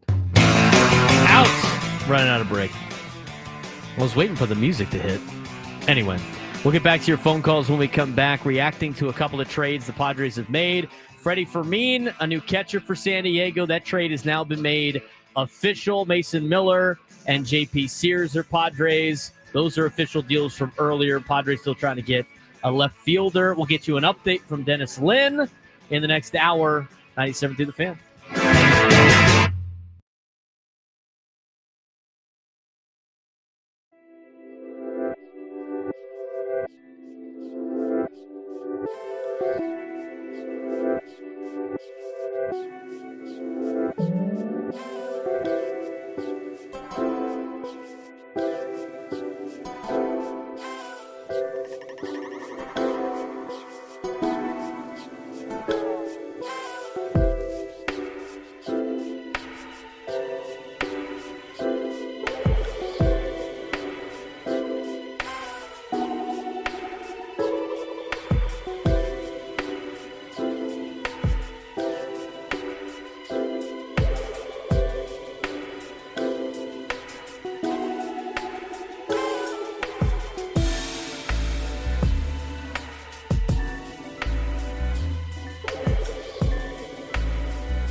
Well, it's already the final hour, the Braden Surprenant show.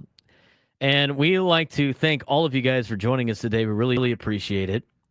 We almost had 700 people watching today. If you haven't done so already, hit the like button. If you also haven't done so already, subscribe to our YouTube page at @B_SURP, at BSURP.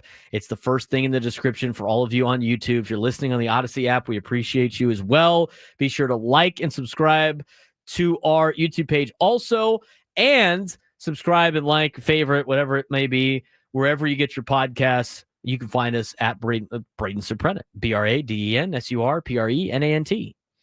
So be sure to do that. You can follow me on social media at B_SURP, at BSURP. You can follow Frank, who has been frantically working since we started today. I have enough energy to work for another 4 hours, but still at the same time, another 4 minutes. The show's That's flown all by. I've got left in me. You can follow him at fmarks324 on social media. That's for X and Twitter, X/Twitter, Instagram, all that stuff. So you all can in the follow us. description below on the YouTube. Yes. You can also follow our show account, which just posted our full link to our full interview with Dallas Braden. If you want to know more on Mason Miller and JP Sears and what kind of players you're getting here in San Diego, Dallas Braden lays it out from the human side of things, from the on-field side of things. I mean, he gets it all, and it gets covered. So we're going to keep you updated on everything that's going on in Major League Baseball right now. We have had a decent amount of moves before we get to some phone calls, couple of them involving your New York Mets, Frank. New York Mets have added a couple of bats. Yeah, apparently the Mets have not only added Cedric Mullins, but Adolis Garcia is also on his way to Queens, which is making me really wish we had played you guys this weekend. It's not who you play, it's when you play them. Exactly right. So that is it's quite unfortunate, actually, that the Mets get both Cedric Mullins and Adolis Garcia. So that's good. What else do we have?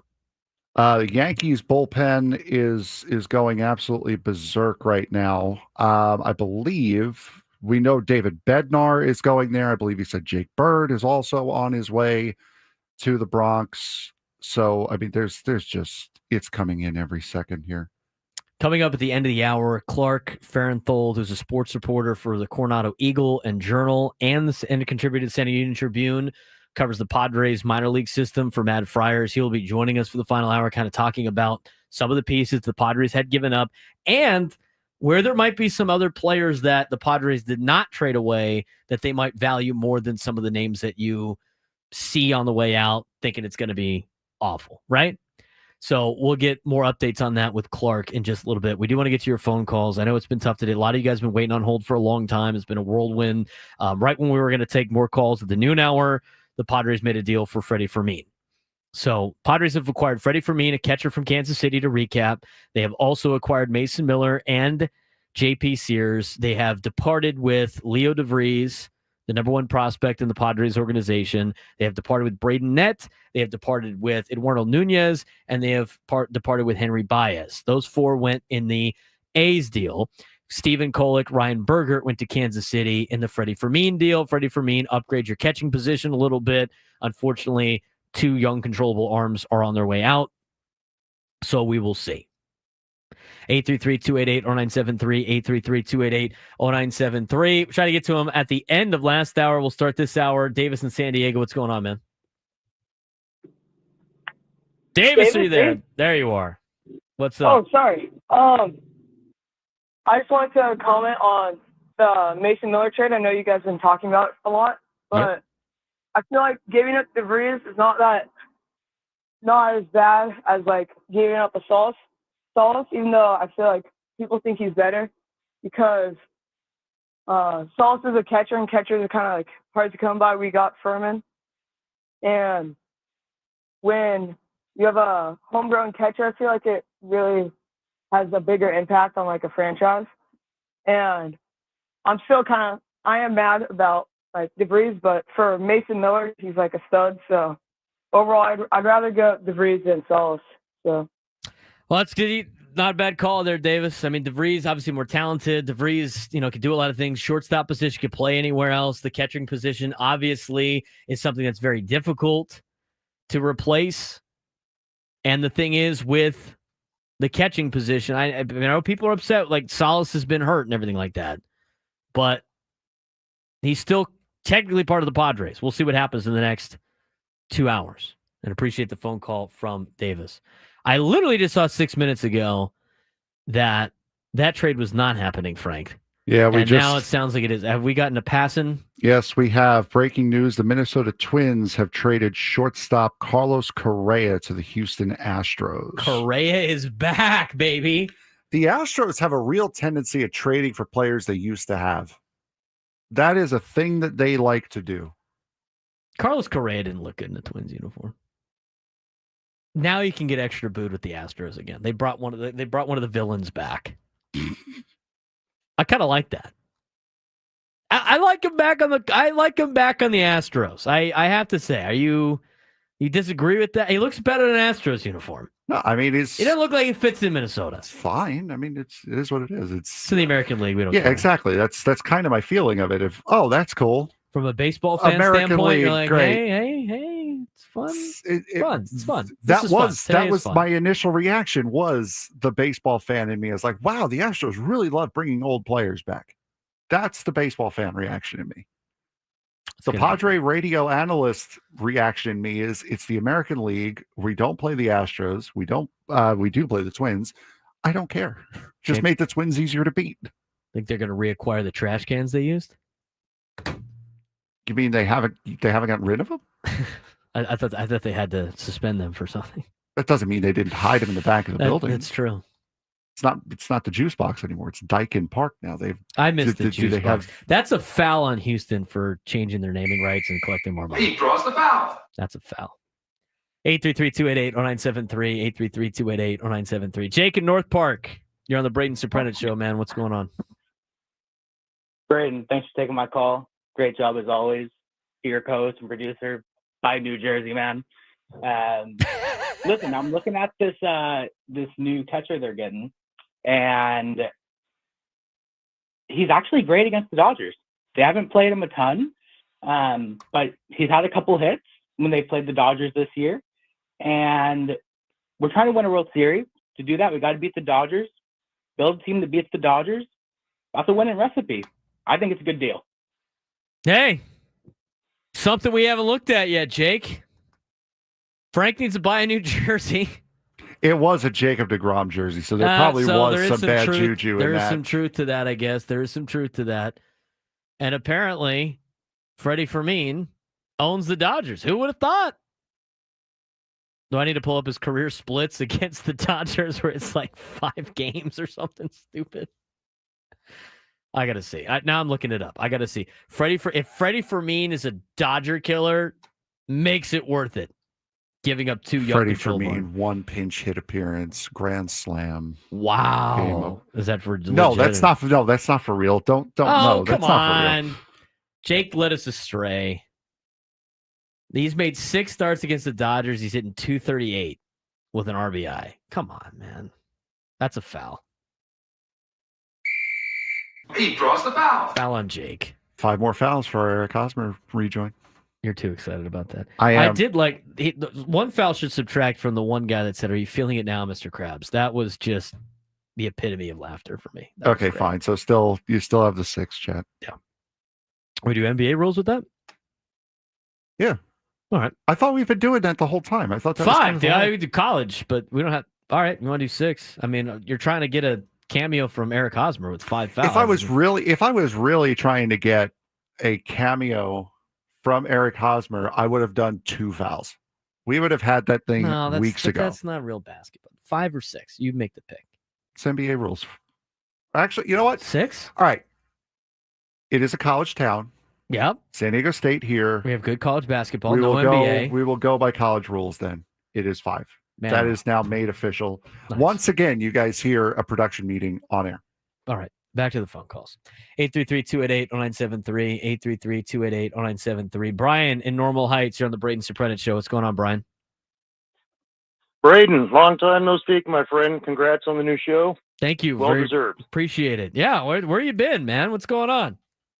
Kind of disappeared off the airways once Coach left. I had a long-term relationship with the coach for many, many years, and just turned it off for a little bit. But I'm back now that you're on the air, so well deserved. Glad you got your show. So anyway, about this, in terms of the Padres, big time fan of AJ Preller for a multitude of reasons. The number one reason is the guy's fearless.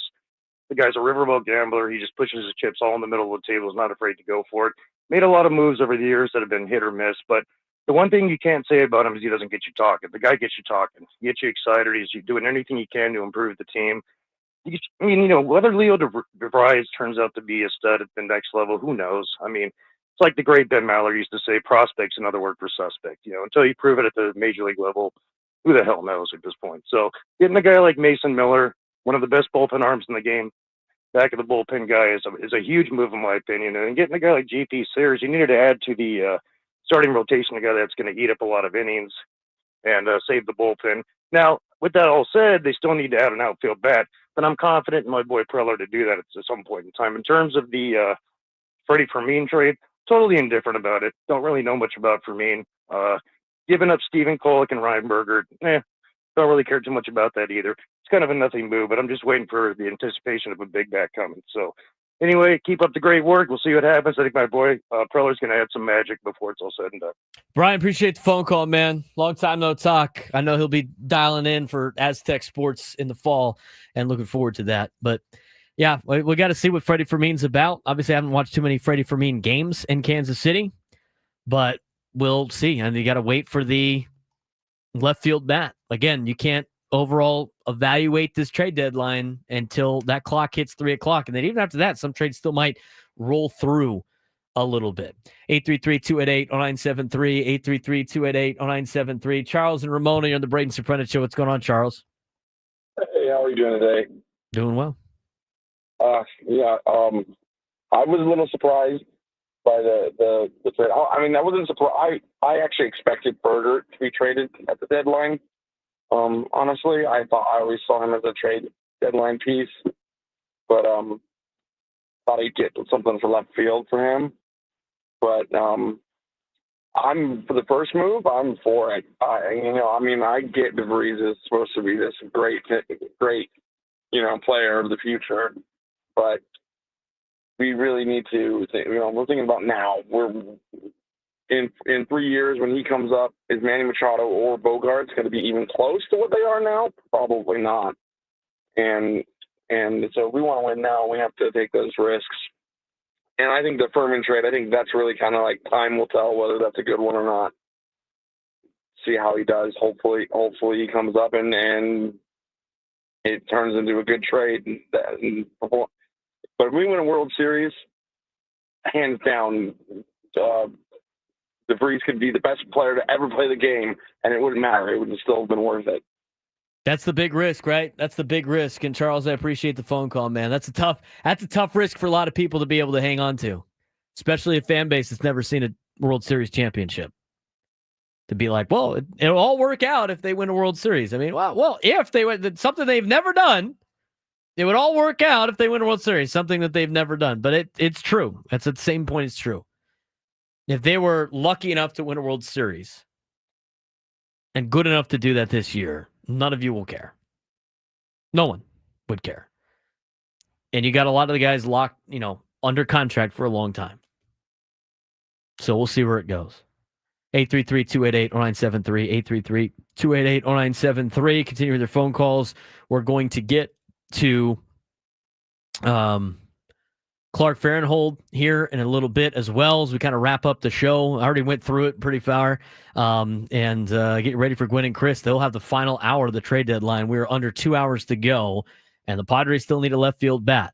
Latest we saw, after the Astros made the move for Carlos Correa, they're still trying to get one of the top starting pitchers on the market, which includes Dylan Cease, even though there's been reports that the Padres expect to hang on to Dylan Cease unless somebody gives them a gigantic haul back. But the thing that's interesting about the Astros, they're also in Steven Kwan. Maybe there's some prospects that Preller can snag from the Astros for Cease to get Steven Kwan. Who knows what he's up to under 2 hours to go. We'll keep you updated as we roll on.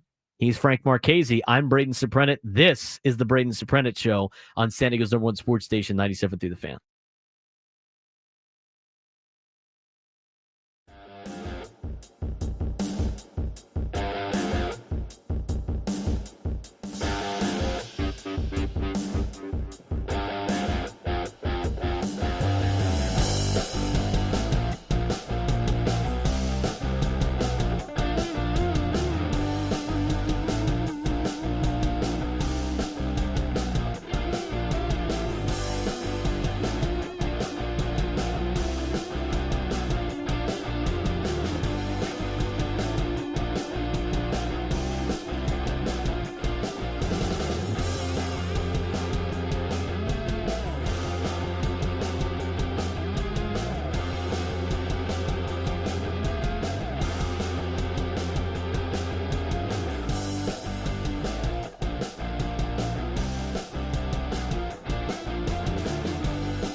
Baseball coverage on 97 through the fans presented by T-Mobile. Head to T-Mobile.com and get a great deal on iPhone 16 Pro. Coming up next in studio with us will be Clark Farrenhold, who will break down a lot of the minor leaguers that have been sent off and some other names that the Padres have decided to keep. We talked about this earlier with the Juan Soto deal a couple of years ago. They knew they were going to have to give up C.J. Abrams or Jackson Merrill. They thought Jackson Merrill was better than C.J. Abrams. They let C.J. Abrams go. There might be a lot of those situations here coming up with other players that they value more than maybe you would think. I'm not saying that's the case for Leo DeVries. They obviously value Leo a lot. But the man that's making all those moves that has now less than 2 hours to get the Padres an outfielder, AJ Preller, will be on with Ben and Woods tomorrow morning. At some point, he will be on to kind of discuss all the moves that they make today as you let the dust settle and see where the Padres are at. So he'll be on with Ben Woods coming up at some time tomorrow. If you haven't done so already, give us a like on the YouTube video. Subscribe at B_SURP on YouTube. It helps us out. We're trying to get to 500 subscribers by the end of the baseball season. We were close to 400, so might have to change our goals a little bit, but we'd like to get to that point. We do have our own page. If you haven't done so already, or if this is the first time listening to us, we're on each and every day from 10 to 2. We are the Midday Show. He's Frank. I'm Braden. This is the Braden Surprenant Show. We're on every day after Ben and Woods, before Gwynn and Chris, in the middle of the day. And we talk Padres baseball like this all the time from a very local perspective, as well as a lot of local sports. We'll be recapping the entire deadline again tomorrow and getting ready for the Cardinals coming to town. Padres in a really good spot. 833-288-0973, 833-288-0973. Kind of rip through some of these phone calls here. AJ in Tampa Bay, you're on the Braden Surprenant Show. What's going on, AJ? Hey, guys. How you doing? I'm doing well, man. What do we got? I've always been an AJ Preller defender, but then you start hearing stuff like I did this week, and it puts things in perspective. The people are taking advantage of this guy. They talk about how the trade for Nola came about, and he was so set on getting Nola that he just basically told the GM from Seattle, he's like, we'll overpay. That's how he started off the conversation, we'll overpay. You're just inviting getting bludgeoned, and that's what happened in that trade, as we know now. All right? So I'm here in Tampa. I live in Tampa, and, if there's a great front office, it's the Devil Rays, because every year they have a $70 million budget, and they have a winning team. And they traded a guy this week who's better than Fermin, named Danny Jansen. You know what they traded Danny Jansen for? I won't make you wait for the answer. The 25th prospect of the Brewers. Okay? So we traded the whole objective, number one, is the team now and winning now. And somebody we know can play in the near future, this year and the next year on this team. You don't trade two starting pitchers who have done it at the big league level. You don't even trade one. This is a backup catcher who's not a good hitter. I don't care about the years of control. It doesn't matter to me. Control matters if it's a good player. And is this guy better than what we have? Yeah. But as I like to say, everything's relative. And when Danny Jansen, who's better than Freddie Fermin, is getting traded for the 25th prospect on the Brewers, how the hell can you justify sending out a subpar catcher for two starting pitchers? I just don't get it. It's terrible, man. It's terrible GMing. It's like a high schooler with real intelligence would not make that trade. I'm not happy about the trade, but it's justifiable. This trade is utterly terrible. All right. It didn't sound too thrilled about the Freddie Fermin trade. I said it before. I would rather keep the two starting pitchers than upgrade the catching position. I'd rather have the catching position just be the defensive position only. I think you could have probably ran and made the playoffs with your current catching situation. But at the end of the day, everybody would have bitch, moan, and complained that nobody upgraded the catching position. The thing with this, I don't believe in the whole he just lets everybody take advantage of him. I think that's kind of ridiculous. But again, you want the depth and you want some of the depth for the future. I get that. And I said again, it's not about years of control. It's about how good the player is with some of the years of control. I understand you upgraded the catching position slightly, but it is kind of a head scratcher that you had to give up 2 starting pitchers for Freddie Fermin. Unless the Padres know something that we don't about these 2 particular pitchers. And we'll see. I mean, if they get over to Kansas City and get shelled, nobody's going to care anymore. Right? Now, the difference is, and here's where I disagree with AJ, who lives in Tampa. All right? You can have the Rays. I mean, the Rays could be your favorite team. That's fine. The Rays are always good. They are never great. The Rays are good. They are never great. The Rays will compete every year. They will never win because they don't have enough, ever. They just don't have enough, ever. They will never win. And until they do so, it's going to be hard to find a situation in which they do, in fact, win. And here's the other thing. Let me ask you, Padres fans. Would you rather be the Rays that never win a championship, but are always competitive and always have a brand new team, or would you rather be the Padres, who still haven't won yet, but have star players and have players that you recognize each and every game or each and every season? I'd rather have that because I grew up with the team of a brand new team every 3 years. It was a miserable experience as a Padres fan. It's a big reason why kids growing up weren't really Padres fans. You never knew who they were. They were never that great, and you never had expectations for the season. So it's a little bit different way. Now, they don't have any money down there. They don't spend money. They don't have money. They make the most of what they got, but it's kind of an apples and oranges comparison a little bit. I could see not liking the trade for Freddie Fermin. I could see that. And we'll see what happens. I think it's valuable to have extra starting pitching. But the other thing is they don't have a lot to trade in general. They just don't have a lot to trade in general. I mean, they already got rid of DeVries, right? I mean, you have to trade something. And it sounds like the Padres have found their outfielder, a.k.a. their DH. Robert Murray is reporting the Padres are acquiring slugger Ryan O'Hearn from the Baltimore Orioles. This deal should be a lot less, and we'll see what the details are. Again, this is being reported by Robert Murray. Bob Nightingale just had it too as of 21 seconds ago. Padres are now getting power hitter they desired, landing Ryan O'Hearn from the Baltimore Orioles. What did his wife do at the All-Star game that everybody thought the Padres, she was like with the Padres? It was like the weather about San Diego? Yeah. She weren't like the color brown or something? Yeah, I kind of remember something I remember something like that. Like she was like really hoping that was going to be the case. Well, she got her wish. They're now coming to San Diego. I don't know what they gave up. We're still going to track that down. But Ryan O'Hearn is your new member of the Padres.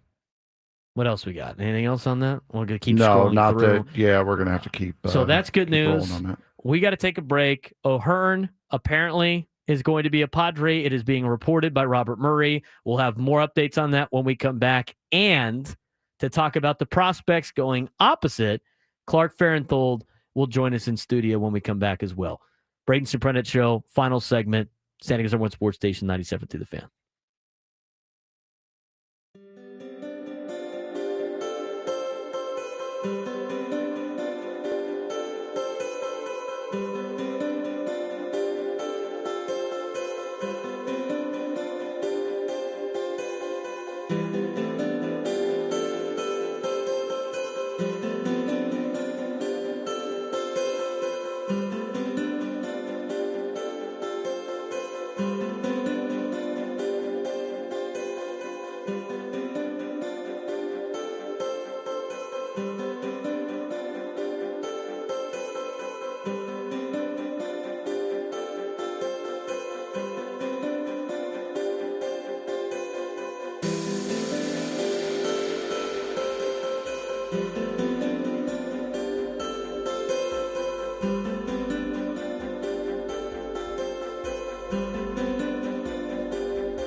All right, 135, final segment of the Braden Surprenant Show.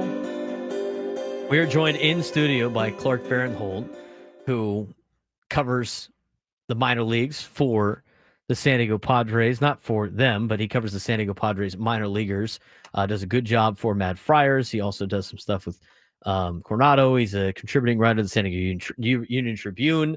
And we're going to talk a lot about some of the prospects that have been shipped off as the trade deadline continues to cook. Now, Going to break, we knew about Ryan O'Hearn, and while we were in break, the San Diego Padres also, as part of that deal, have acquired Ramon Laureano. We do not know as of yet. As we continue to scroll, we will update you as when we can about who they had given up for Laureano and O'Hearn, but the Padres have done this today. They have acquired a bullpen piece who was really good in Mason Miller. They have acquired a starting pitcher in JP Sears. They did that from the Athletics. They have acquired a new catcher from Kansas City in Farine. So they got to upgrade at catcher. Slight upgrade, but catcher. They have acquired Ryan O'Hearn, and they have now acquired Ramon Laureano. So they got an outfielder, they got a power bat, they got a new catcher, they got a bullpen piece, and they got a starting pitcher. What did it cost you? Well, a lot. And we don't even know what has cost them so far in the deal with Baltimore. But they have had to give up 2 starting pitchers, Stephen Kolek and Ryan Bergert, for Freddie Farine. They had to give up their number 1 prospect in Leo DeVries, as well as Braden Nett and Eduardo Nunez, as well as Henry Baez for Mason Miller and JP Sears. Do you have an update? Just seen from Dennis Lynn, retweeted by Ken Rosenthal 28 seconds ago. Boston Bateman is among the prospects going to Baltimore in the Padres deal for O'Hearn and Laureano. All right, so Boston Bateman's on the send-off. Okay, which we thought was going to happen for starting pitching. And we'll see what happens. This is the one trade potentially that you didn't think would be an Ethan Salas trade, just because the Orioles have a lot of catching. And what do they need Ethan Salas for? But you never know. We'll keep you updated. So overall, a lot of us watched some of the minor leagues, Clark. Not all of us pay attention to them in a deep way that you do with analytics and everything else. Let's talk about what the Padres gave up, first of all, in the first trade of the day. Yeah, so, looking at it, obviously, Mason Miller is an elite closer. He's been one of the best closers in Major League Baseball. You also get JP Sears along with that, but you're giving up quite a bit. That was a haul that the A's got in exchange. Everyone, I think, is pretty familiar with Leo Dallas DeVries. If you even checked anywhere in the minor leagues, if you look along a lot of the prospect rankings, he's a consensus top 10 guy. Look, Leo, for someone being 18 years old, playing at that high A level, which is notorious for being more pitcher friendly than anything else, numbers were very solid. 116 WRC plus. The plate discipline had been excellent this year, 14% walk rate. Bat speed continues to be already at this point, major league level, around 74, 75, 76 miles an hour, getting up to 77 when he wants it. All metrics that you really want. Defensively, it wasn't as great at shortstop, but look, Leo is someone who is, in my mind, from the evaluations that I've done, someone who's going to be potentially an all-star caliber player. I mean, this was not a small give up. This was someone last even last deadline that was looked as untouchable. Obviously, Preller and company thought that adding Miller was going to be a big addition to the roster. That's why you have to go out and give elite level talent. And then along with Leo, which is, a big loss to the system, you have Braden Nett. Now, Braden's a guy I've had the opportunity to talk to multiple times at spring training. He had a really good showing there. I think a lot of people sort of, not fell in love, but he got put on his radar during that time. And he'd had a really strong season in San Antonio. In the Texas League at Double-A, he was top 5 or top 10 in FIP, xFIP, ERA, strikeout.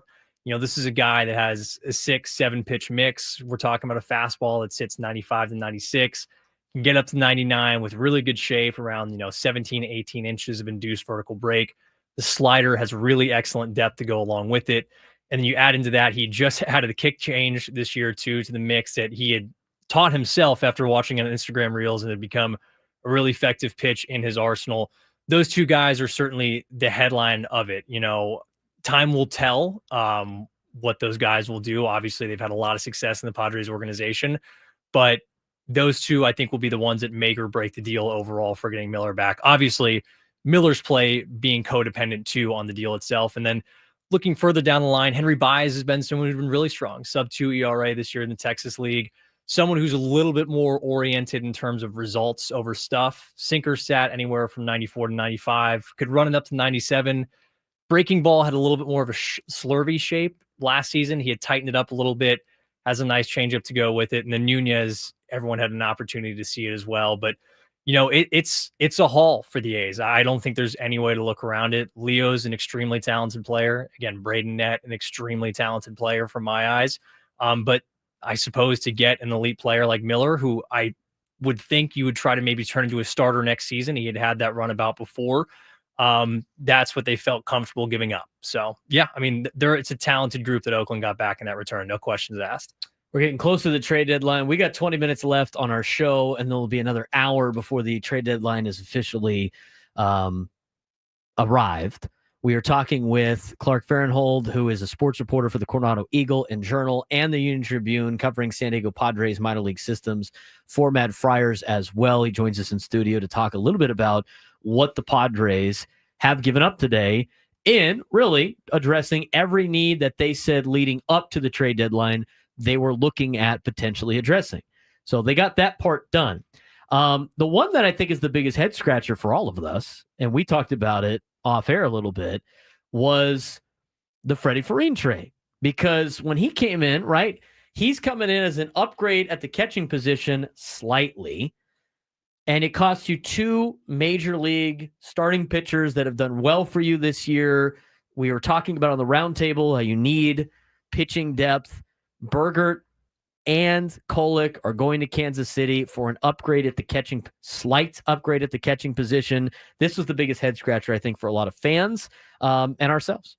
Yeah, look, I would probably be in that same boat as well, as having a difficult time, I would say, understanding it, because I believe Ryan Bergert had showcased in his time up here to be someone who you could say, hey, this is a valuable middle of the rotation, back end rotation type of guy. The fastball is already a plus pitch. I think the sweeper and slider looks like plus pitches for him as well. I mean, the velocity on the fastball being only around 92, 94, getting up to 95. What really helps it play up, though, is the induced vertical break that he gets on it. We're talking about a guy that's getting 19 to 21 pretty regularly. When he struck out Francisco Lindor in the last inning, he threw one that had 23.3 inches of induced vertical break. That's in the same level. Which is just crazy. And it's also helped play up because he has a pretty unique vertical approach angle at negative 4.1 that helps it play up even further. So he's someone who has had strong results already, obviously at the major league level, and giving up someone who is controllable like that for the return that they got in Fermin. Yeah, it's tough. And then you throw in Kolek to it as well. And I know Kolek has struggled getting swings and misses in the zone, but we're talking about also a guy that has 3 solid fastball variations with a good cutter, with a good sinker, with a good fastball. I wish he kind of toyed between going sweeper and slider at times, but they have been decent enough breaking pitches, and he's been working on a little bit of a kick change from what it looked like. It is a good amount to give up for a guy in Fermin who, okay, to his credit, had posted 1.9 F4 seasons back-to-back years. But if you're looking at the offensive profile of the player, it's really not that much different from a guy like Elias Diaz. And the defense on that end, too, with Diaz is pretty comparable. So now I will say, I don't know what they'll do with Maldonado, but I guess you have 2 versions of Elias Diaz. Take that for what it is at this point. But I think for that type of player in return with Fermin, giving up Kolek and giving up a guy like Bergert is a lot to part ways with, because they are controllable and I feel they are valuable. Well, you might be getting some upgrades here, or maybe some replenishments. I don't know how much, because the Houston Astros minor league system, at least according to MLB Pipeline, is not very good. Astros working to try to land Dylan Cease. No word if it's done, but they're talking. John Heyman has now updated that a minute ago. Cease to Houston is progressing. Astros might get a reliever too if the deal can be completed. So we'll see how that plays about. Now, for everybody that wants to know what AJ Preller's thinking is, he will be doing a press conference at 4 o'clock that will be carried live and uninterrupted right here on 97 through the Fan in the middle of Gwynn and Chris. So 4 o'clock Pacific time, AJ Preller meeting with the media. This is the only place that's going to be broadcasting it, at least on the radio waves, live, uninterrupted. So you want to stick it right here on 97 through the Fan to hear what AJ has to say about a lot of these moves. We could talk a little bit more about this Orioles deal that they have. It sounds like, at least at this point, that we've been able to confirm. Dennis Lin was saying that Boston Bateman might be involved with this potential trade. I've seen some reports that there might be up to 6 players in this return for Baltimore, in which the Padres have acquired Ramon Laureano and Ryan O'Hearn. Boston Bateman obviously has done a really good job so far in the Padres organization, that's going to be a tough one to lose as well. Yeah, Bateman was someone who had actually gotten a nice little velocity bump too, even just from the start of camp to where he is right now. He was someone coming out of high school who reports had seen a little bit more around 92 to 94. When he had gotten up to Low A Lake Elsinore, he was sitting pretty regularly around the 94, 95 mark, getting up to 97. Sinker had some good shape to it as well, getting about 14, 15, 16 inches of a horizontal movement, working pretty effectively. The breaking ball had a pretty unique shape. It was progressing along pretty well. The big thing too with Bateman that had sort of surprised a little bit was, there's some remarks about command. Okay, hey, was that going to be there early? And he really hadn't had a massive problem with walks or finding the zone early on so far when he was with the San Diego Padres down lower in Low A. So, Bateman's also a guy, second round pick last year. I think there's a lot of high upside there for Baltimore. And he's someone who had impressed in his time here. But, getting a real bat like Ryan O'Hearn back, I think is a pretty big get, and especially with a guy too adding Ramon Liriano. I mean, O'Hearn, I want to say, fits the Padres offensive profile pretty closely to a T. I want to say about 11% walk rate, 134 WRC plus. You need some more left-handed slug in the lineup, no doubt. So Bateman is a very talented player for sure going over to Baltimore. Has some things to work on for sure too, but he showed some upside seriously here with the in the San Diego organization. And Loriano has a very affordable club option next year at $6.5 million. So another move in which AJ Preller acquires somebody where they have multiple years of control. The only one that doesn't is Ryan O'Hearn. He's your only rental at this point in time. As we wait for a couple more of those results of what is happening with the trade with Baltimore, as we're talking with Clark Farrenhold, sports reporter for the Coronado Eagle and Journal and the San Diego Union Tribune, has covered the San Diego Padres minor league system for Matt Friars as well. That's all the negative. There's still, and we have to wait and see who's getting shipped off to Baltimore here. There's still a decent amount of players in the Padres farm system that Padres fans can be excited about. We've talked about it before, but when they made the decision to go get Juan Soto, it was Abrams or Merrill's going to cost us. We like Merrill more than we like Abrams. We'll ship off Abrams. I would imagine there's probably a handful of those players as well that the Padres organization value. I know it's hard to say because we don't know the full details of the Orioles deal yet, but some names that, if they survive the trade deadline, are good names that are still part of this organization, at least from the Padres' perspective. Yeah, look, I think off the top, I know there's been a lot of talk around Ethan Salas. I think there's certainly an argument right now with the back injury and how things have sort of gone in the last year that the value would probably be at its lowest than it has been in the last season plus. But I still think when you look at Ethan, I buy the hit tool. We're still talking about a teenager that through every level so far in the minor leagues has had a walk rate above 10%. So there's no question on the discipline side of things. In-zone contact rate has stayed around, above 80% most of his time in the minor leagues. That's really encouraging. And I think, too, at the baseline of it all, we're talking about a player who right now, everyone who I've talked to throughout the organization, whether it be in San Antonio when I've gone out there or when I've, been out in Fort Wayne, not in Fort Wayne, but in Lake Elsinore, this is someone who already has elite caliber levels as a defender. So you're getting a very good baseline at that regardless, no matter what. I'm still someone who buys in on Salas. I think there's still too many pieces to that puzzle there for to be a productive major league player that if you're able to hold on to him, I still think there is a high ceiling for him to be had. Moving down the list, another guy that just popped into Low A Lake Elsinore, someone who I was personally really high on going into the season and has looked solid so far in his early starts, Humberto Cruz. For Leo Dallas DeVries being the top international free agent signing of his class last year, Humberto Cruz was actually the top international free agent pitcher signing the Padres were able to get. Cruz is just 19 years old, 6'2", only about 175. A lot of frame to still fill out from that standpoint, but fastball is already looking really good. It's got some very interesting two-plane tilt, sitting 93 to 95. It's gotten it up to 97. Breaking ball has some really solid depth to it. The changeup has some plus fade on it. I think that's a pitcher, if you're able to hold on to, even though he's a ways away, is someone who's inherently valuable, I think, to the organization, is someone who I believe they are very high on personally. And then even moving further down, if you want to kind of go into the high A levels, you kind of go and you could look at a guy like Miguel Mendez, who's still here. Mendez has been someone who's absolutely torn up the high A level. He's someone who can run a fastball up as a starter to about 100 miles an hour. Slider, again, really excellent depth and shape to it. Changeup has made some really strong progress. He's someone last year in Low A who, Carson Montgomery was a guy at the time who was slotted into the rotation.